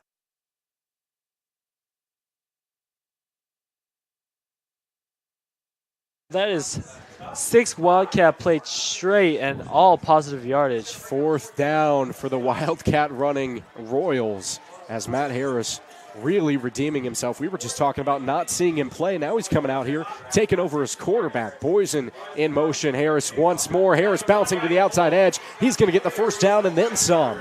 Yeah, all these Wildcat formations bring back confidence for Harris, and Harris is doing a nice job. And this fatigue level is still up there. He can run all day long. You got to know he's very tired out there. You know, he's got the entire pressure of his defense on him. But now look for that Boysen coming across. Watch that handoff to Boysen. They've been teasing it with the motion. I think this is the first set of downs we might see it actually happen. Try to work the hard count again as Boysen comes across. But look for maybe a real handoff here to try and catch the Tigers off guard. Boysen coming back the way he came from. Harris will get it again. Harris up the middle. Matt Harris seems to be built of steel tonight as he's taking hit after hit after hit after hit. Yeah, this Tigers defense is struggling right now against Harris and his run game. This Wildcat formation is running very successfully for this Royals offense. Yeah, 2nd and 8. Now Cody Sparks is going to check in for the first time, really to just mop up what Harris left him as they're on the 34-yard line of the Tigers and marching. Sparks looking to the sideline, a little bit confused. Now they're going to try and work their way through it. Harris behind him in that shotgun pro formation. Handoff again to Harris. Matt Harris diving forward, picks up 2 or 3 yards. I'm just incredulous. So this is a guy that in the first half fumbled twice on 2 big hits. Now he's taken at least 3 or 4 big hits, keeping it going, and he's been the real momentum of this drive. Yeah, Harris has been moving the momentum up for the Royals. All those positive rushing yards has really helped his confidence up. 3rd and 6 in that pro formation. Boysen in motion. Matt Harris getting more room, and it feels like every single time there's a crucial situation, whether it be a 3rd and long or a 3rd and short, Matt Harris makes it happen. That's going to be another first down. Yeah, give credit to the Royals O-line right there, but creating that huge hole for Harris to find, and Harris just breaking through everything. 1st and 10 from the 22. Matt Harris has been the entire engine of this drive. As the clock is rolling, Boysen in motion, handoff to Harris again. Harris avoiding some hits as he gets his ankles tripped up by Jeffrey Brown, maybe a yard gain. The Tigers were still in that formation, setting up that play, but the Royals ran that, but the Tigers did a nice job recovering from that run. So 2nd and 10, maybe 2nd and 9. As Harris gets another nod. It looks like they'll keep it on the ground here. It's been working. Maybe they'll switch to a pass as Boysen is in motion. They tease that play again. Wide open, Jackson Lance falls to his knees, and he gets it at the 4-yard line. That's what the entire drive has been building up to. That's what they've been running the Wildcat. They've been running the motion. They've conditioned the Tigers to think about it as if it's going to be a run play every single time, and that time Lance was unguarded. Yeah, that play action right there for the Royals. They really sold that to the Tigers. The Tigers did not expect that play.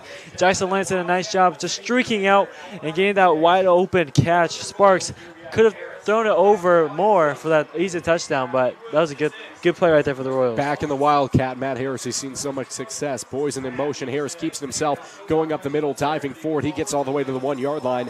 This is unbelievable. We've seen a complete shift in momentum just through the legs of Matt Harris in that Wildcat formation. Yeah, Harris is doing a phenomenal job right now in this start of the second half. He is just getting positive yards after each play. 2nd and goal here from 2 yards out. Harris keeps himself. He gets tripped up and broken in half as he got hit in midair, but he looks like all for naught. He picked up no gain on that play, and there's an injured Royal down. Slow to get up. That looks like that is number 73, Mitchell Brooks. He's able to get back up to standing position. No gate on the play. Jackson Lance checking back into this one. Matt Harris still in that Wildcat with 15 seconds to snap it. 3rd and goal. Tigers need to stop this Wildcat formation in its tracks at the goal line. Boysen in that familiar motion. The ball is up in the air. Harris able to grab it. He loses it for a second, and that's going to be, after that muff snap, that's going to be 4th and goal. And I think we're going to see the Royals go for it. Yeah, the snap was very strong towards Harris's hand, and Harris's hand was a bit slippery from that rain. That could have been a huge mistake right there for the Royals, but what a bounce back. Can you believe that Harris hasn't played football since 7th grade? This is a kid coming in his senior year with such a gap in between play and just absolutely tearing it up out there, especially in that wildcat formation. 4th and goal from the 2-yard line. This is, I'm going to say, one of the biggest plays of the night. 2 men in motion, and that's going to be timeout before anything can happen. That's going to be timeout by the Royals. So Joseph, you know, this drive is. And he lost his footing. He had that seal. He had that seal that they talk about all the time, but as he made his cut, like Jonathan said, the ground got him.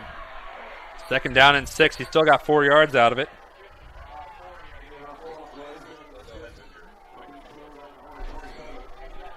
$11 minutes, 28 to go here in the third quarter. Reel at quarterback. Small was in motion. Tyler on the run, and he's going to squeak through some of the defenders. It'll be 3rd down for the Hornets. You know, in that first half, Cecina ran 30 offensive plays, Beech Grove 23. Both teams pumping up their respective fans, and it is deafening in here as Harris is going to go out of that wildcat formation. He's got big blockers to his left side. They're stacked 2 deep, so look for him to try and force his way in there. He's got a lot of running room, maybe slip his way in. And Harris diving into the end zone. Matt Harris makes it through. That's going to be a touchdown for the Royals. No one on that right side, able to fake everyone out, stacking the left side of the defense. Yeah, good job by the offensive lineman holding the right side of the defenders and letting Harris run in right through. But that was all Matt Harris on that entire drive, and he took up almost 7 minutes of the third quarter. I was wondering how they were going to come out in this half of.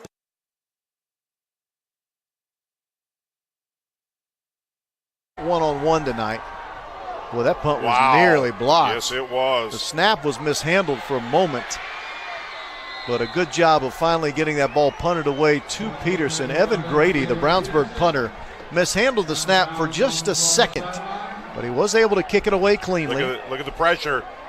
Boy, he does just get this one off. Rob, I'm getting this sense. I'm seeing a little bit of spark out of this Avon Ball Club, and I'm not sure I've seen so much in the first half.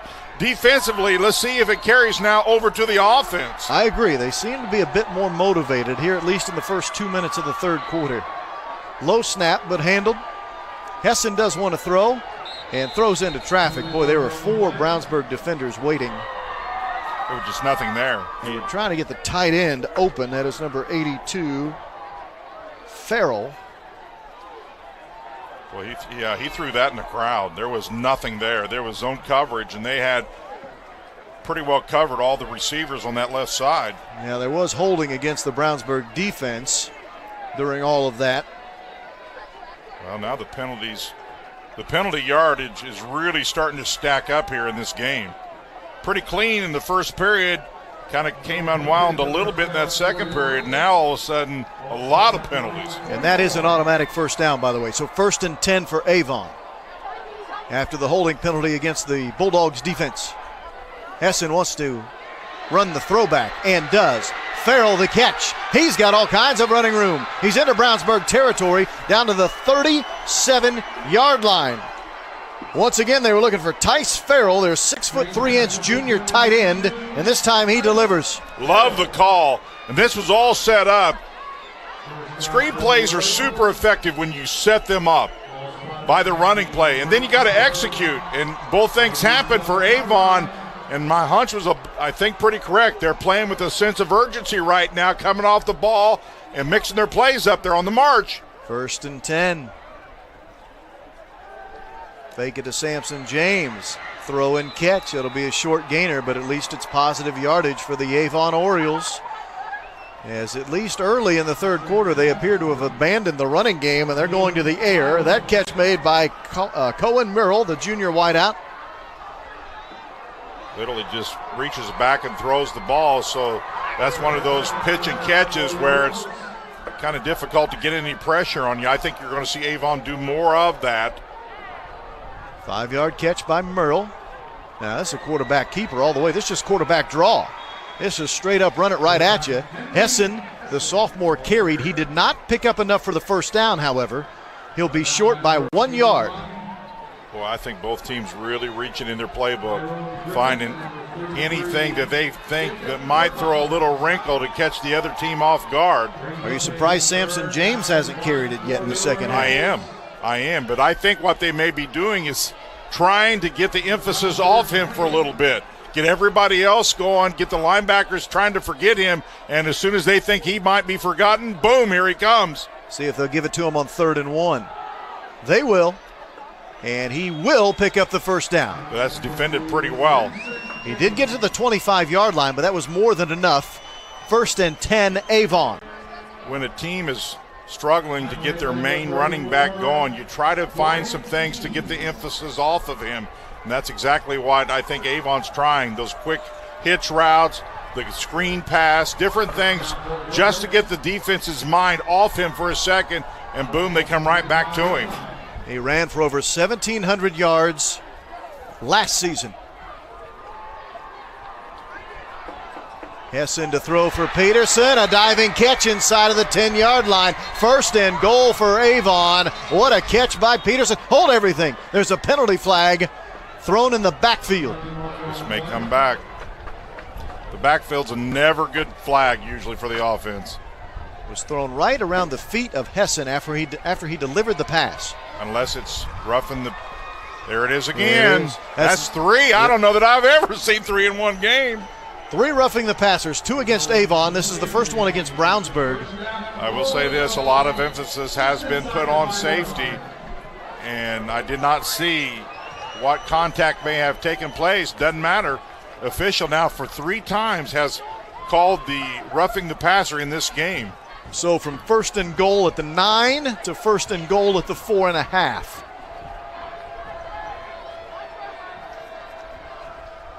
Hessen on a low snap. Delivers to James out of the backfield. Dives for the pylon but did not get there. So Samson James catches a ball out of the backfield but was only able to dive to the 2-yard line. We know you cannot see it there in the right part of your screen. That's due to the rain and the restriction put on our camera to be out of the rain. So we'll try to go a little radio style. Of course, Rob, super familiar with radio style, aren't you, Rob? Well, with a face like mine, they make you go to the radio. There you go. It is 2nd and goal from the 2. Give it to Samson James. Pushing for the goal line. Is he going to get in? Still waiting on a signal? No, he did not make it. He is inside of the 1-yard line, but he did not cross the goal line. 3rd and goal coming. Oh, my, what a defensive stand by the Bulldogs.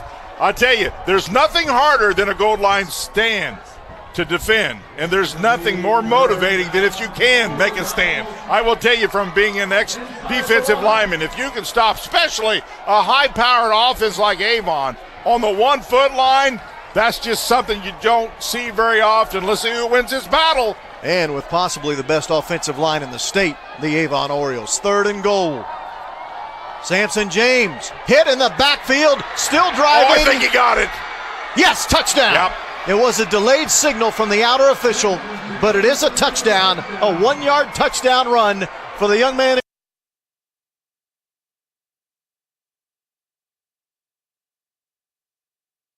Beach Grove. And a 3rd and short. I think that's what it is. Because if they call the play dead,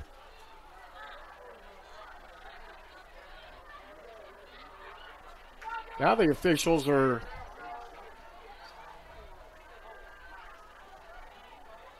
Oh, it's offside. So a 3rd and short becomes a 1st and goal. And if we talked at the beginning of the quarter, but a game of field positions, Beech Grove started with not great, but a tremendous punt puts Cecina in terrible field position, and then a bad punt by the Crusaders, and here's Beech Grove knocking on the door. Rio's looking over at Coach Weller like, what's our play? And so he got it in. So it's not 1st down, it is 3rd and 2. Rio, Tyler, has the first, still rolling, and the touchdown. Hornets lead 12-7. And a flag goes flying after the play. Now, if this is on the Hornets, Bill, the touchdown would still count. They'll put it on the unsportsmanlike, most likely. Yep. So this is big though because it's a 5-point game right now. But if you're going for 2 to give you a 7-point lead, well then you're gonna have to go a long distance.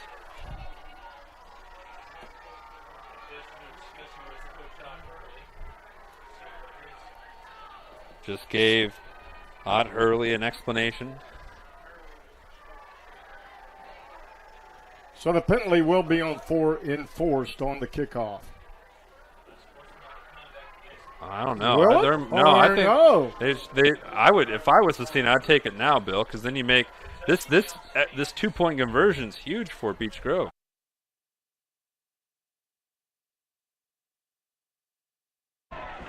I just see that on Twitter. Cooper Miles, Noblesville shortstop, follow me on Twitter now. Break on the ball. He intercepted. Interception by number 13. That's Wyatt Blades. He is on fire tonight. Wyatt Blades. Here's the interception here. Now watch as he breaks in from that safety spot where he's at. He dropped back and right in front of Dane Wheeler picks it off.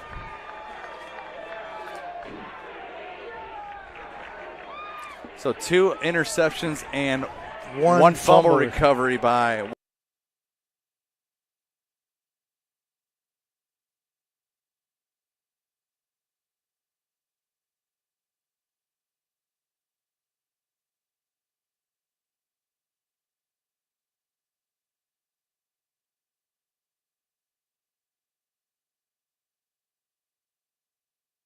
Here's the interception here. Now watch as he breaks in from that safety spot where he's at. He dropped back and right in front of Dane Wheeler picks it off.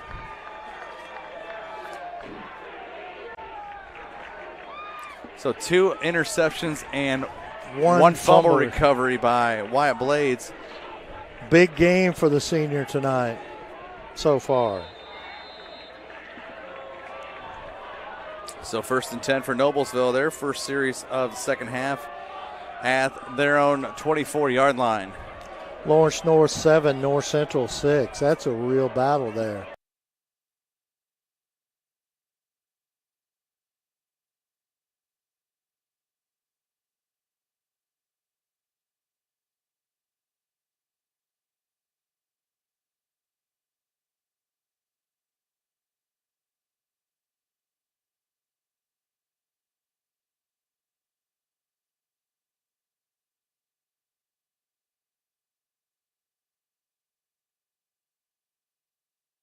In the mech going on. Gremmel hands it off to Blevins. He'll find room up, get across the 25 to the 26.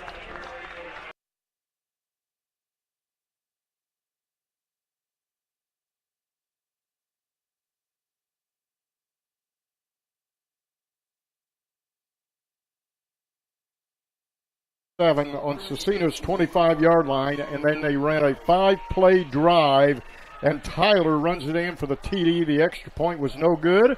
That's where we stand, 12-7. And what's interesting, Beech Grove has not converted either of their extra point opportunities. One was a missed kick. One they had to throw for it. Middlebrook, the running back here. Mac Ayers and the Cecina Crusaders are trailing.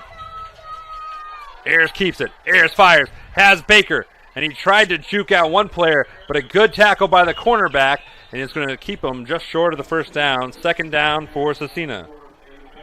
You know, and you talked about David Baker, you know, throughout this ball game, and, you know, he's the go-to guy for the Cecina Crusaders. Donovan Bailey, number 24 for Beech Grove on the tackle. Middlebrook stays in at running back. Melting away. Payne is the receiver at the bottom of your screen. It looks like Ayers will give it to Middlebrook this time, and he's not going anywhere. In motion, Lewis with the Hornets were all over it. Low throw from Rue as he was absolutely pressured to death out there. Yeah, Rue was pressured very quickly, very short throw. Intended receiver was Dunnick, but that was an opportunity right there for the Tigers to score. But the Royals did a nice job pressuring Rue. And that's what all those run plays have been leading up to, that sort of play action, that bootleg where he's able to clear some space for himself but wasn't able to complete the pass. So that brings up 3rd and goal from the 5-yard line. Let's see if the Tigers can do that same exact play and try to get a different result from that. Yeah, they're going to go out of the shotgun formation. Excuse me, the I formation as Rue comes under center. Handoff up the middle to Lewis. Lewis gets absorbed up in a tackle, and he's tackled down to the 2-yard line. So now it's decision time. This is the Penske crunch time moment of the game. I'm going to call it that, as now the Tigers are faced with a big-time decision. If they kick a field goal, they're still forced to score again. So it looks like they're going to keep the offense out there. 4th and goal from the 3-yard line. Now the Royals did a nice job stopping Lewis from getting anywhere, but this is a big-time decision for the Tigers. Going for the touchdown is a huge play if they get that to be successful. But let's see how Marcus Rue and the team handles this. Coming into this game, the Tigers are 6 for 8 in the red zone, trying to improve that to 7 for 9. Handoff, Dylan Scally into the end zone. They're saying he stopped him literally right at. He fumbled it. I'm not sure what happened there. It looked like a touchdown. Now the Royals fans are cheering, and it looks like it's a fumble turnover at the literal 1-yard line. Oh my goodness! What a defensive stop by the Royals right there. Unbelievable stop right there. Yeah, it looked like he had the entire end zone, and then he just got sidelined. Popped out of nowhere. The ball popped loose. I mean, it's just so hard to see. It was just packed in there, and it looks like he absorbed the hit. The ball popped loose. Which is the difference right now in this game. Blevins gets the handoff up to the 37-yard line. Huskies are up 17-7 with 9:34 left to go in the 3rd quarter. Yeah, that's a big confidence win for Hamilton Heights if they can hold on for that one at Northwestern.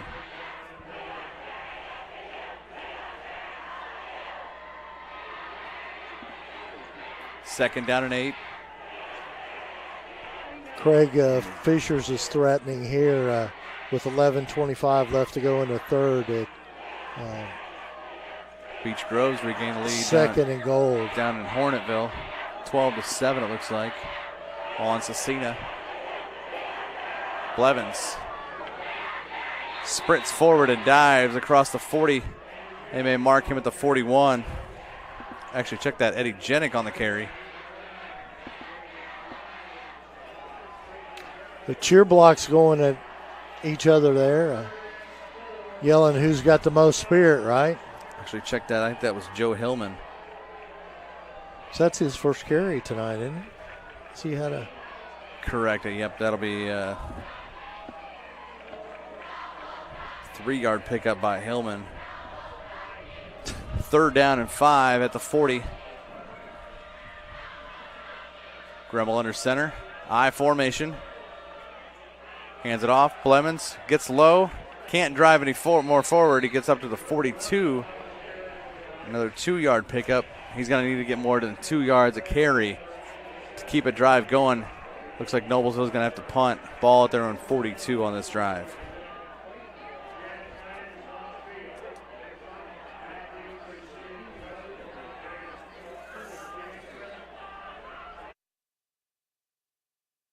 You know, he can find the lanes, and it's hard to tackle somebody, you know, that small. Peyton Mattingly was the one who was able to tackle him. But a new set of downs for Beech Grove. 2 minutes, 10 seconds left in the 3rd. Pope to Reel's right. Tyler to Reel's left. Jordan hands it to Terrace Pope, and he runs into his own man, or he still might be running. Terrell Rasco on the stop. They're switching footballs now. They're bringing in a dry one. The synchronicity on the tosses needs to be improved. $1:30 to go here in the third. Don't put him in a circus with the juggling act, right? Echoes wide to the top. Mitchell wide to the bottom. This is Terrace Pope. Got and stopped in the back. His legs taken away from him. 3rd and long. Liam Wright on the stop.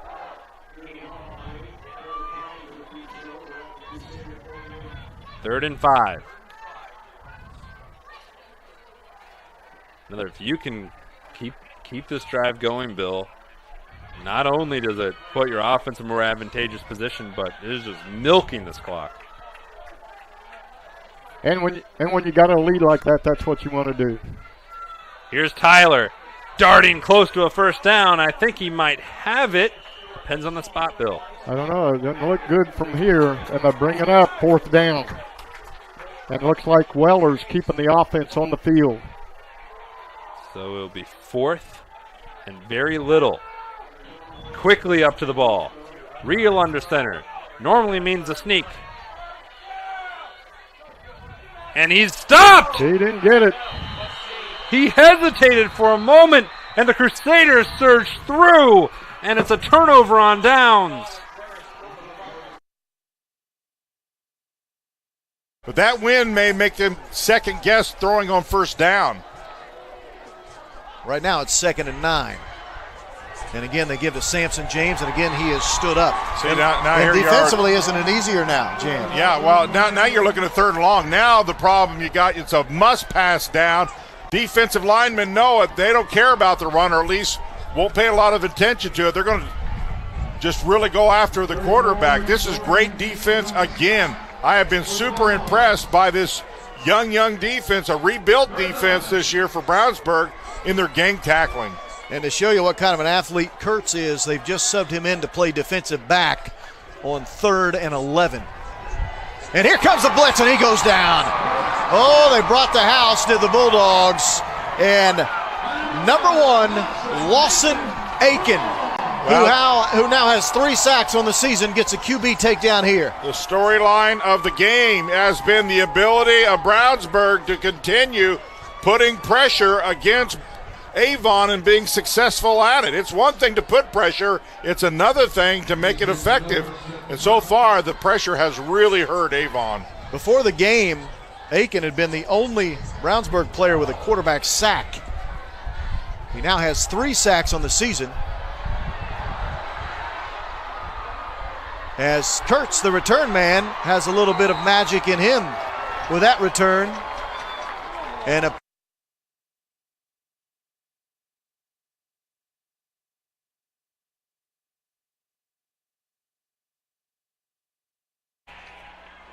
keeps it himself again. He'll try and branch himself outside the tackles and gets just inside the 35. Actually gets marked down at the 35, 4-yard pickup. You know, with the rain out there and Gonna be a hold now. The wet, slippery ball, you know, it's not a bad idea to have a good running quarterback to run the ball right now, because the fewer times you can hand the ball off, the better off you're going to be the rest of this game. You know, if it's going to be a battle of something like that, you know, in the past, you know, you see Simons can run the ball. Grant Grimmel's shown in the past couple of seasons he can run the ball as well. And as of tonight, as he's shown it tonight as well, he's got a 120-yard carry, which got them down and position for Jack Knight to kick that field goal. Hamilton Heights 17 to 7 now. They're kind of behind on the score a little bit there on the ticker. 1st and 22, back at their own 49 after that holding penalty. A spot foul, so it gets back. Patchett gets maybe about, they'll give him 2 yards on the carry this time. Looks like Dalton Davis at the bottom of the pile there again. Dalton Davis, you know, as Coach Gilbert said in the interview, he's one of the top defensive players in this area, and he's showing it here in the 3rd quarter. Simons back to pass, and he is sacked on the play. Zach Tuiday, number 1. So he's sacked all the way back at the 43 for an 8-yard loss by Simons. Big play by another senior there.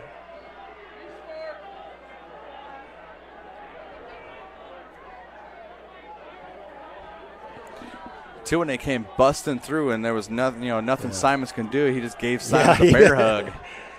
So big third down and 28. Simons back to pass, little screen play. Ooh, off the hands of Beam, and it's kind of risky in traffic like that. But he probably figured, having something like that, a short pass. Sparks just over, but it seems like 4th and 10. The Royals are just, I think, by going for it, they are just trying to take more time off the clock. They have no timeouts left. They're down to 0 timeouts in this game, so they're really putting everything on Sparks' ability to try and get this first down. Sparks in the pro formation out of the shotgun. He's got Lance in motion. Fakes the handoff, play action. Sparks has nowhere to go. He's on the run here, trying to stay alive. Lofts this one in the air. Dangerous territory. That's thrown to no one. Tigers will take over on the 40-yard line. 1st and 10. They have 5 minutes and 40 seconds to march down the field and try and take the lead. The defense did a nice job right there getting to Sparks. Sparks did not expect a Tigers defender to get right on his face. But Sparks, when he threw that out, that was a very risky throw. Could have been an interception or anything like that, but that was a good defensive stop for the Tigers right there. At that point, as a defensive back, when you think about it, on a play like that, you don't want an interception because then you'll get the ball at the 10-yard line rather than getting it where they have it right now, the 40-yard line. We'll see H.L. Lewis, the senior monster of a running back, in for the Tigers. Rue under center. Rue feels the pressure as this is coming down to the most important part of the game. Lewis with room to run. He's got great blocking. He's trying to break it out to the outside edge. He gets to the 45-yard line. And we've seen with H.L. Lewis, he has the power to break out a run on very little notice. In that game against Pike, he had a 69-yard touchdown where he was practically untouched. Looked like he was going to try something there. Yeah, but Lewis came off hobbling right there. One of the Warriors players went right to his ankle where he hurt it last week, and that is a big loss for the Tigers. So now they'll try this potentially game-winning drive with Dylan Scally, who's been a very consistent junior running back and in that back position. Dunnick in at fullback. Scally with a little bit of room to run. He gets knocked down, and he gets to maybe the 50-yard line. Scally just powering through right now. The O-line's pushing forward, but there's a lot of players on the Tigers. Looks like Tobias is shaking up after that play. The clock is ticking. 3rd and 1, 4 minutes and 30 seconds to go. Marcus Rue under center. He's got Scally behind him. Tigers just need a yard. Hand off to Dylan Scally. Scally forcing his way through the pile, and it looks like it's going to be very, very close. And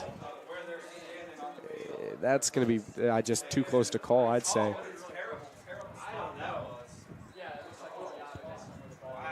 And they're going to take an official timeout to bring in the chain game.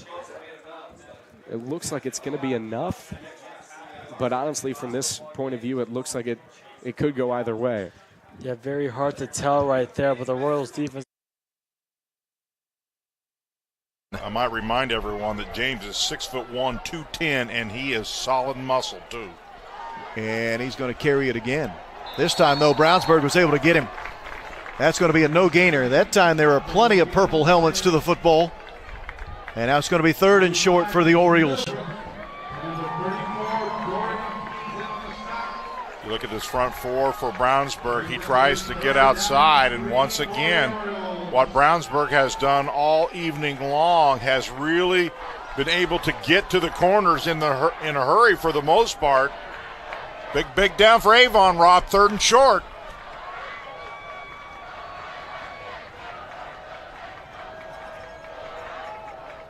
Brownsburg brings one off the edge, and that's going to be a first down catch. Hey, here's a guy that I've been impressed with tonight. Tice Farrell, the junior tight end, has made a couple of very difficult catches here in the second half. That one for a first down. Well, the key here is he had to know and did know where the first down was. So his route includes an extra yard on the throw. Take a look here. He has to make sure his route includes the first down marker, which is just over the 39, and he positions himself perfectly on the route and they just get him the ball, automatic first down. Tell you what else was impressive. Hessen knew right where the blitz was coming from, and that's where he threw the ball. Yes. He knew the blitz was coming from his left, and that's where he looked to pass. Hessen this time wants to pass deep down the field, and incomplete. Into double coverage. They were trying to get a guy deep on a post route, but incomplete, overthrowing Peterson to make it 2nd and 10. 9:44 to go in the game. The rain actually has lightened a bit here in the fourth quarter. It was really coming down there for a spell in the third quarter. Right now we're getting a bit of a reprieve. Don't know how long it's going to last. What am I complaining about? I'm in the press box.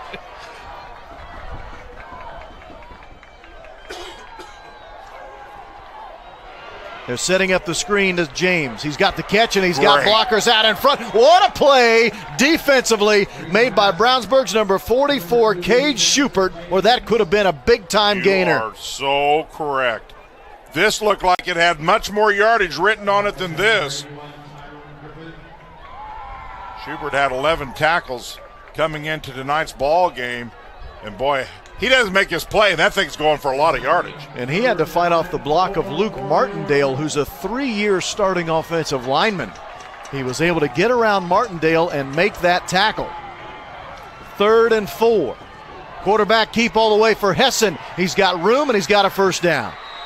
That was a quarterback keep all the way, and it's a first down run of 6 yards. Well, that's a good play to run because it doesn't take long to run it. He basically just takes it and goes. What you kind of fear as a coach, though, you don't like to see your starting quarterback go shoulder to shoulder with the defender, but sometimes you got to do what you got to do to get that first down. Keeps the drive alive for the Orioles as we go near 8.5 minutes remaining in the game. Samson James now. Started inside, tried to bounce it outside, ends up picking 2 yards. It'll be picking up 2 yards. It'll be 2nd and 8. Well, this game is just flat out flying by right now. 19, Anthony Lawrence in the stop. Or just nothing there. Brownsburg, he had to shift clear around to the left side. Brownsburg defense again really clogging that middle, making it difficult. Talked about Brownsburg defense in that 4-2-5. They like the 4 down linemen. Now they'll bring a 5th. Play action for Hessen. Finds Peterson running the crossing route, and he does have a first down. He picks up the first down by a yard, but it is a first down gain for Avon. Now here's what I like about the quarterback does for Avon. Take a look here, Rob. You know, sometimes quarterbacks want to show the strength of their arm. He just needs to get it to him and make sure he gets it to him. And he does, and puts it right in his hand instead of just bullet it or just do something and cause him not to be able to get that pass. It was a sure pass, sure catch, and Avon's moving. Samson James this time finds a crease, there makes a man miss. There you go. He's in the red zone. First down run. Oh, and John Hart is really giving it to the officials. He thought there was a holding penalty that allowed James the crease. I can see him really giving it to the officials. But there's no penalty flag, and this is a big run here for the Orioles. You just kind of had to wonder when he might break something big, and that is as big, I think, as he's been able to break all game, but none bigger than this one here. In the red zone we go for Avon. Avon challenging. Here goes Samson James trying to turn it around the end, and he will not do that. Oh, my. Number 8 chops him down. That is Jacoby McGowan. Just a junior, but I'll tell you, this is hard. This is a one-on-one tackle.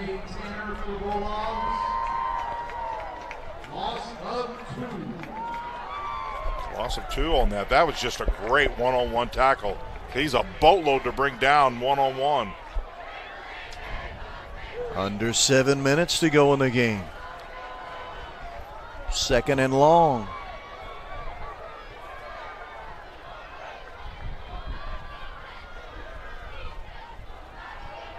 Play action for Hessen. Gobbled up. Nowhere to run because Lawson Aiken was waiting on him. Well, the problem you start to think about now It's still, there's a lot of time on the clock, but Avon needs to score twice, and a lot of time going off here. Lawson Aiken just beat his man on an inside move, a rip move. And he's credited with another tackle for loss, and now you're looking at 3rd and 15 for Avon.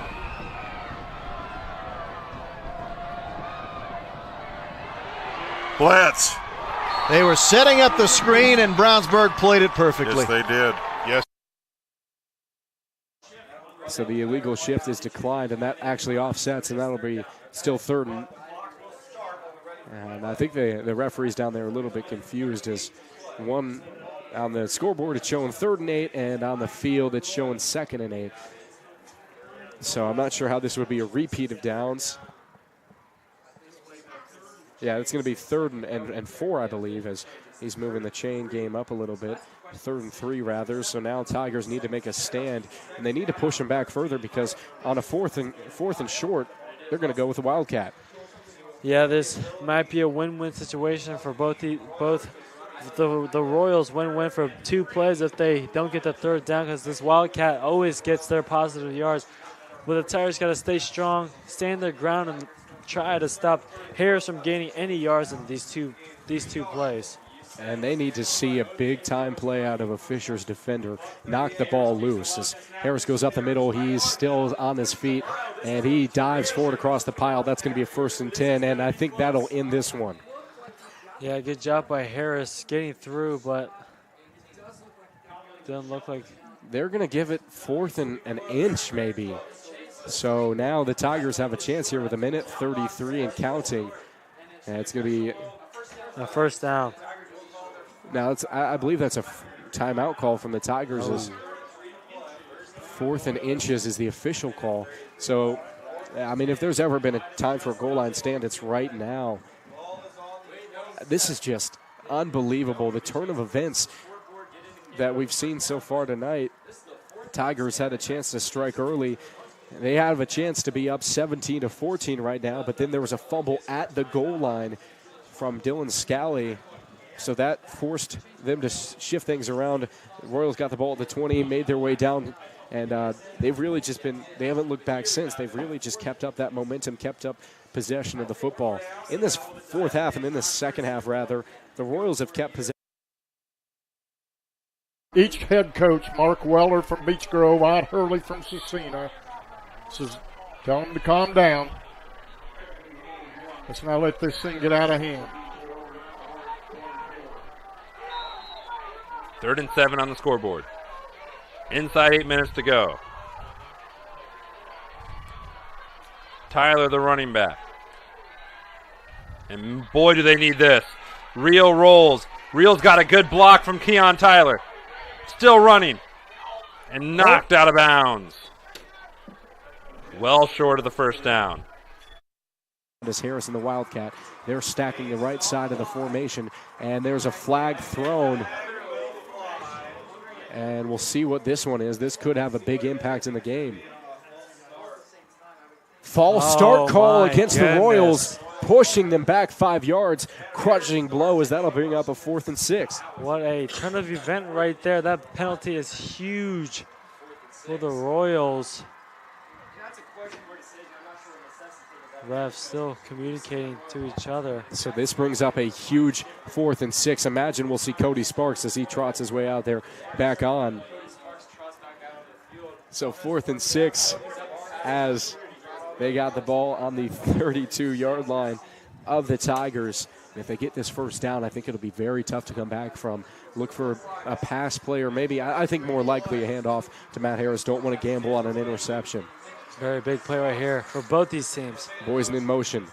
Sparks back to pass. Sparks over the middle. Sparks dangerous pass. Now the Tigers, it's crunch time. 1:28 to go. They have a single timeout. They're on the 33-yard line. They have 1:28 to flip the script and go 67 yards if they want to win this game.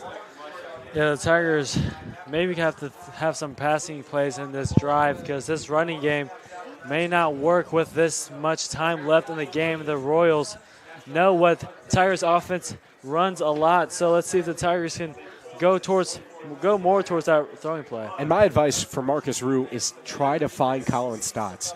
Stotts has never failed a quarterback. He has played varsity for 3 years, and he's brought up some of the most incredible plays I think I've seen out of a wide receiver. So look for the tried and true. Look for the proven wide receiver as they're going to be out of the shotgun. Look for Stotts at the top of your screen. He's who I want to highlight on this one. Rue back to pass. He's looking that way.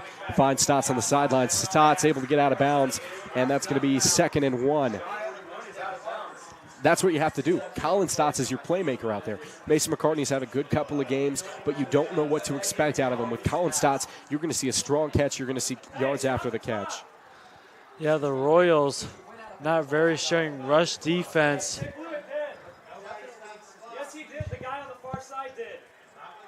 So the clock did not stop it. We saw 9 seconds rolling off the clock, 9 seconds trickling away from the Tigers, and that could be crucial. Going down as Stotts was clearly out of bounds, obviously out of bounds, but the clock kept rolling. Yeah, Colin Stotts did a nice job stopping at the diamond. Rue threw a beautiful ball to Stotts and get catch by Stotts because that defender was coming right at him. With this HSC's defense, they're playing that 3-cover defense, and they're not going to let a pass. They're going to try not to let a pass through, but it's going to be tough for Rue to throw on this Royal secondary. This is when every second counts, so something like that really deflates an offense, as they saw 9 seconds trickle off the clock, 9 seconds that they'll have to make up for. As we saw, I think that's just a blown play from the guys up here with us, not stopping the scoreboard. And, that's tough there. So with the Tigers, you talk about the coverall defense that the Royals are going to be throwing out there, trying to prevent everything, or the prevent defense, trying to prevent anything past them. This is when you can really cut through with a run. A good run can force your way through as long as you get out of bounds or as long as you call a timeout. So now 2nd and 3, crunch time here, 1 minute and 9 seconds to go.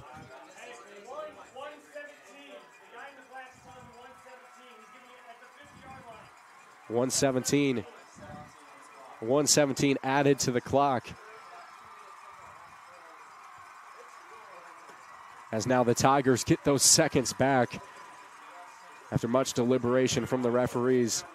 Much needed. And as you could hear, I don't know if you could hear this in the press box, but people were belligerent in the press box, yelling to get those seconds back. Rue out of the shotgun here. Look for Stotts at that top of the field. Rue's working his offensive linemen, trying to get them in a good position. Scally in the backfield. Hand off to Dylan Scally. There's that switch play. Scally up the middle. He gets to the 49. Call timeout immediately if you're the Tigers, are running no huddle, because this is when you can't afford to waste those seconds. Everyone getting up. Clock automatically stops when you get a first down, so we'll see how quickly they snap the ball as soon as the referee's arm goes through. Now the clock has started. Rue taking his time up in the middle. He's under center. He goes back to pass, looking right. He's got Stotts on the corner. Stotts with a toe tap. Oh, my goodness. They're going to say that's incomplete.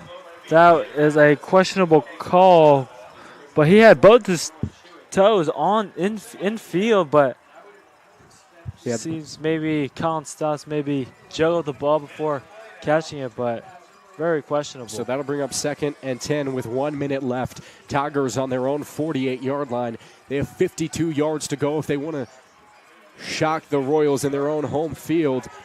The stands are actually shaking right now. It feels like an earthquake as the Royals fans are cheering on their defense in that prevent cover D.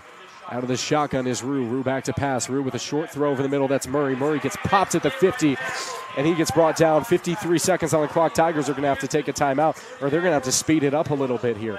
They hustle up to the line under 45 seconds to go. Rue out of the shotgun. He's got 3rd and 7. Looking to that sideline. Scally's behind him. 40 seconds to play here. Tigers down by 4. They have an entire half of field to go, and now the Tigers are going to take their last timeout of the night. Yeah, a lot of clock, a lot of time ran out. Rumor trying to play. It's just been a few plays away of making it to Lucas. Yes. They've gotten to the semi-state a couple times in the last few years. 3rd and 16. Avon thought there was early movement by Brownsburg, the H-back possibly. I'm not so sure they don't have a point. He reached down, looked like to me, and picked something off the ground. They are going to pass. They're going to go up top for Kurtz. He caught it! Interesting call. Wow. John Hart says, I did not come here to be conservative. I come here to win this game. I love it. And they go to the Northwestern Wildcat to be Bryce Kurtz. And boy, he got a step on his defender, and the ball was right there. I got to tell you, that's the best pass of the night, because that ball had to get over the defender, and it did. Wow. What a beautiful ball from the sophomore Easters, and what an even better catch by Kurtz. And now Brownsburg has Avon in a pickle. Only one timeout remaining for Avon. We're looking right, and he gets hit so hard. Marcus Rue crushed at the 40-yard line. Oh my goodness. God. That is Chris Stein out of nowhere. And Rue has just got to be shell-shocked after a play like that. 20 seconds. Tigers have no timeouts. They're going to need a Hail Mary. They're going to need this catch to be a touchdown. This might be the final play of the game. 4th and 18. Rue out of the shotgun. He's touching at his neck. You know he got rocked. Rue looking right to his tried and true Colin Stotts. Stotts goes out for it. He gets shoved. He gets shoved before that play. He got shoved away from that catch. With 4 seconds left.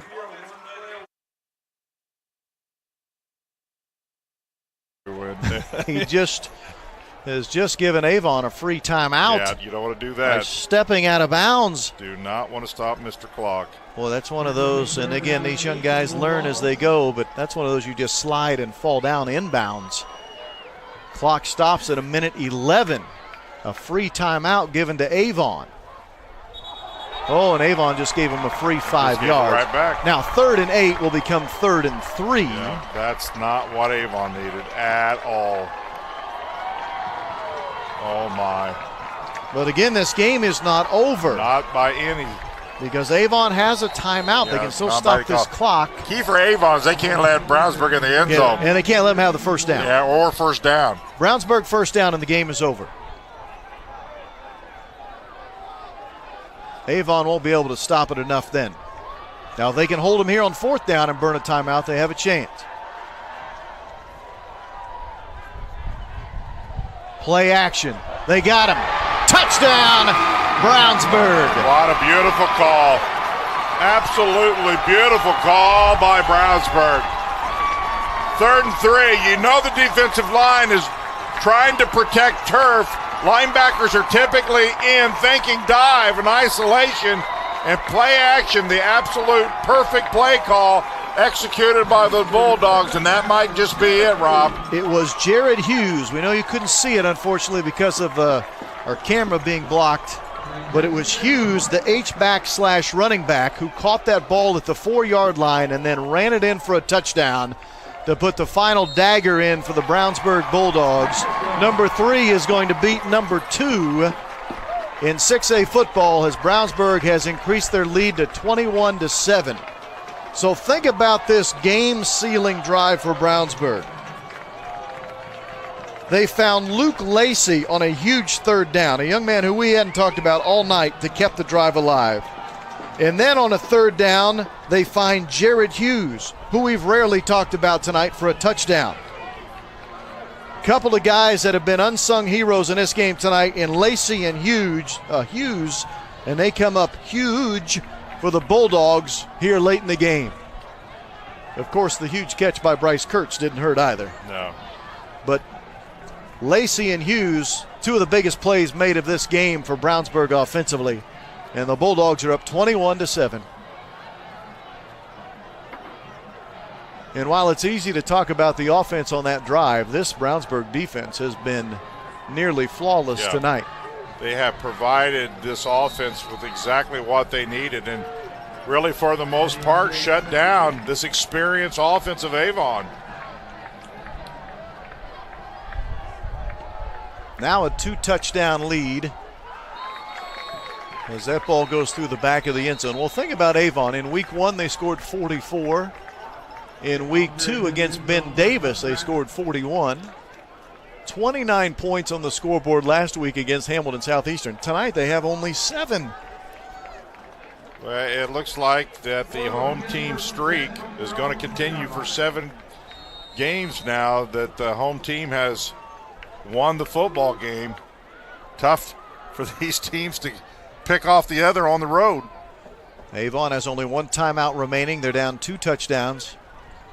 They're going to pass here. Obviously, Hessen is in some trouble and delivers incomplete to make it 2nd and 10. The clock stopped at just under 1 minute remaining.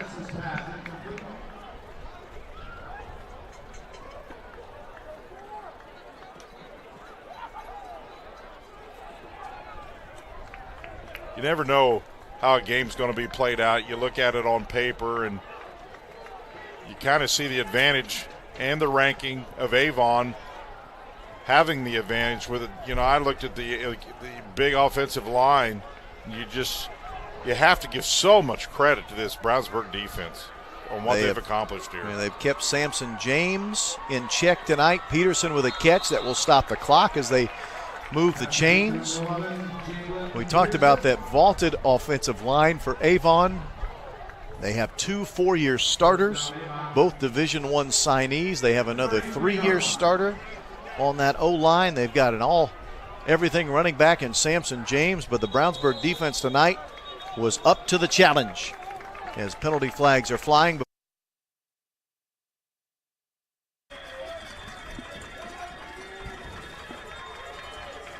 Hauser picks up 4 on the play, his 3rd carry of the night. Clock still rolling. Yep, clock rolling. He didn't get out of bounds. Back to pass. Simons looking, finding room, and pass is complete. Incomplete. He was out of bounds.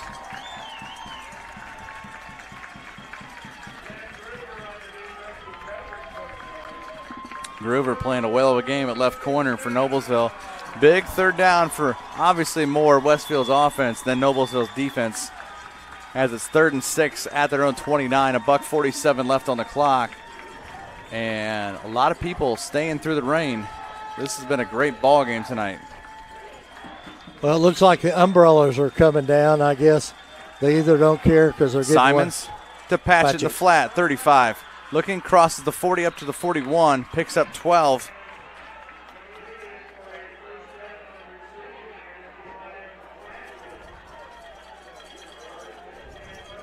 Clock's moving. 1:35 and counting up to the 41.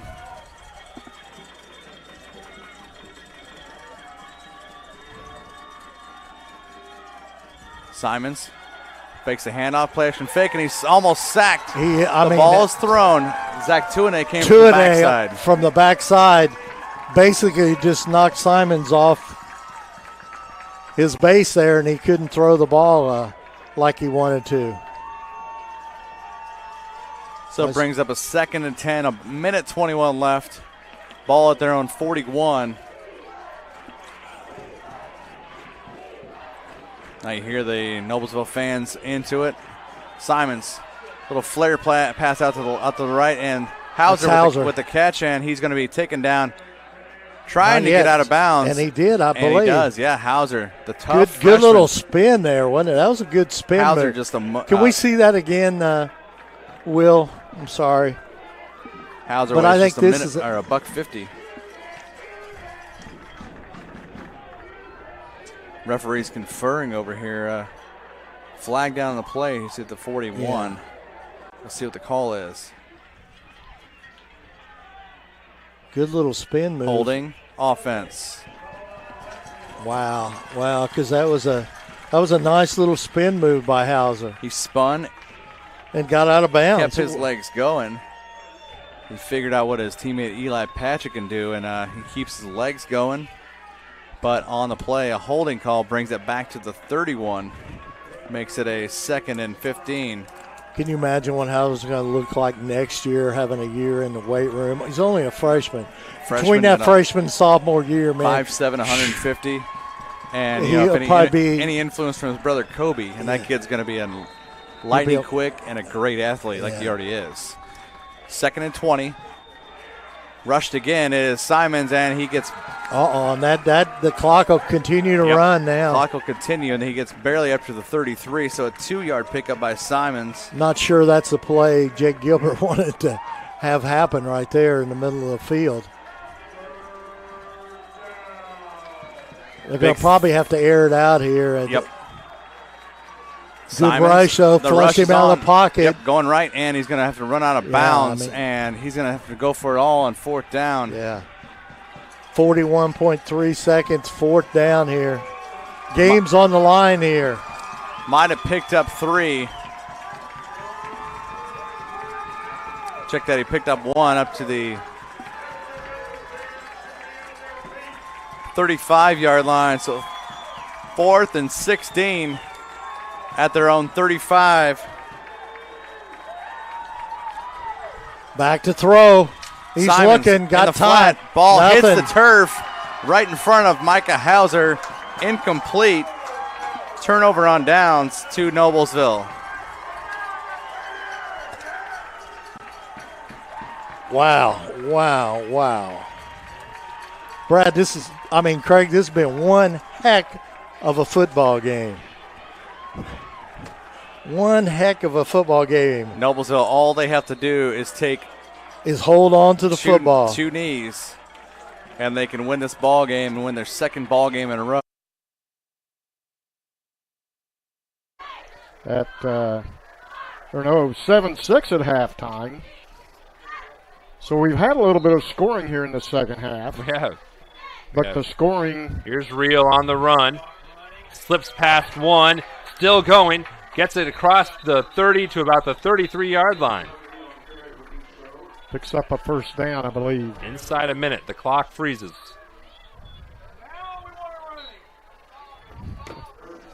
Clock runs. 54. 52. There's 50 seconds left. Cecina playing a prevent defense with 45 seconds to go. Cover Real 2. Scampers towards his left, eludes a rusher, is moving forward and gets out of bounds close to the 40-yard line, bringing up 2nd down with 37 seconds to go.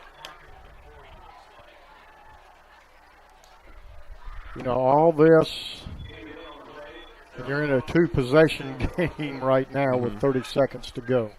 The task is very tall for the Hornets. There you see a final on the Titus Bakery Outtown scoreboard. Heritage Christian beats Eastern Hancock 33-6. The former coach at Beech Grove is the head coach at Eastern Hancock, and Doug Armstrong. Real might have to take off. Does, aiming for the sideline. He got the 1st down. He did not get, I don't think he got out of bounds. Maybe he did. 27 seconds to go. So if this score holds, Jonathan, Cecina's going to go 4-0. Beech Grove will drop to 3-1. Clock is running. 20 seconds left.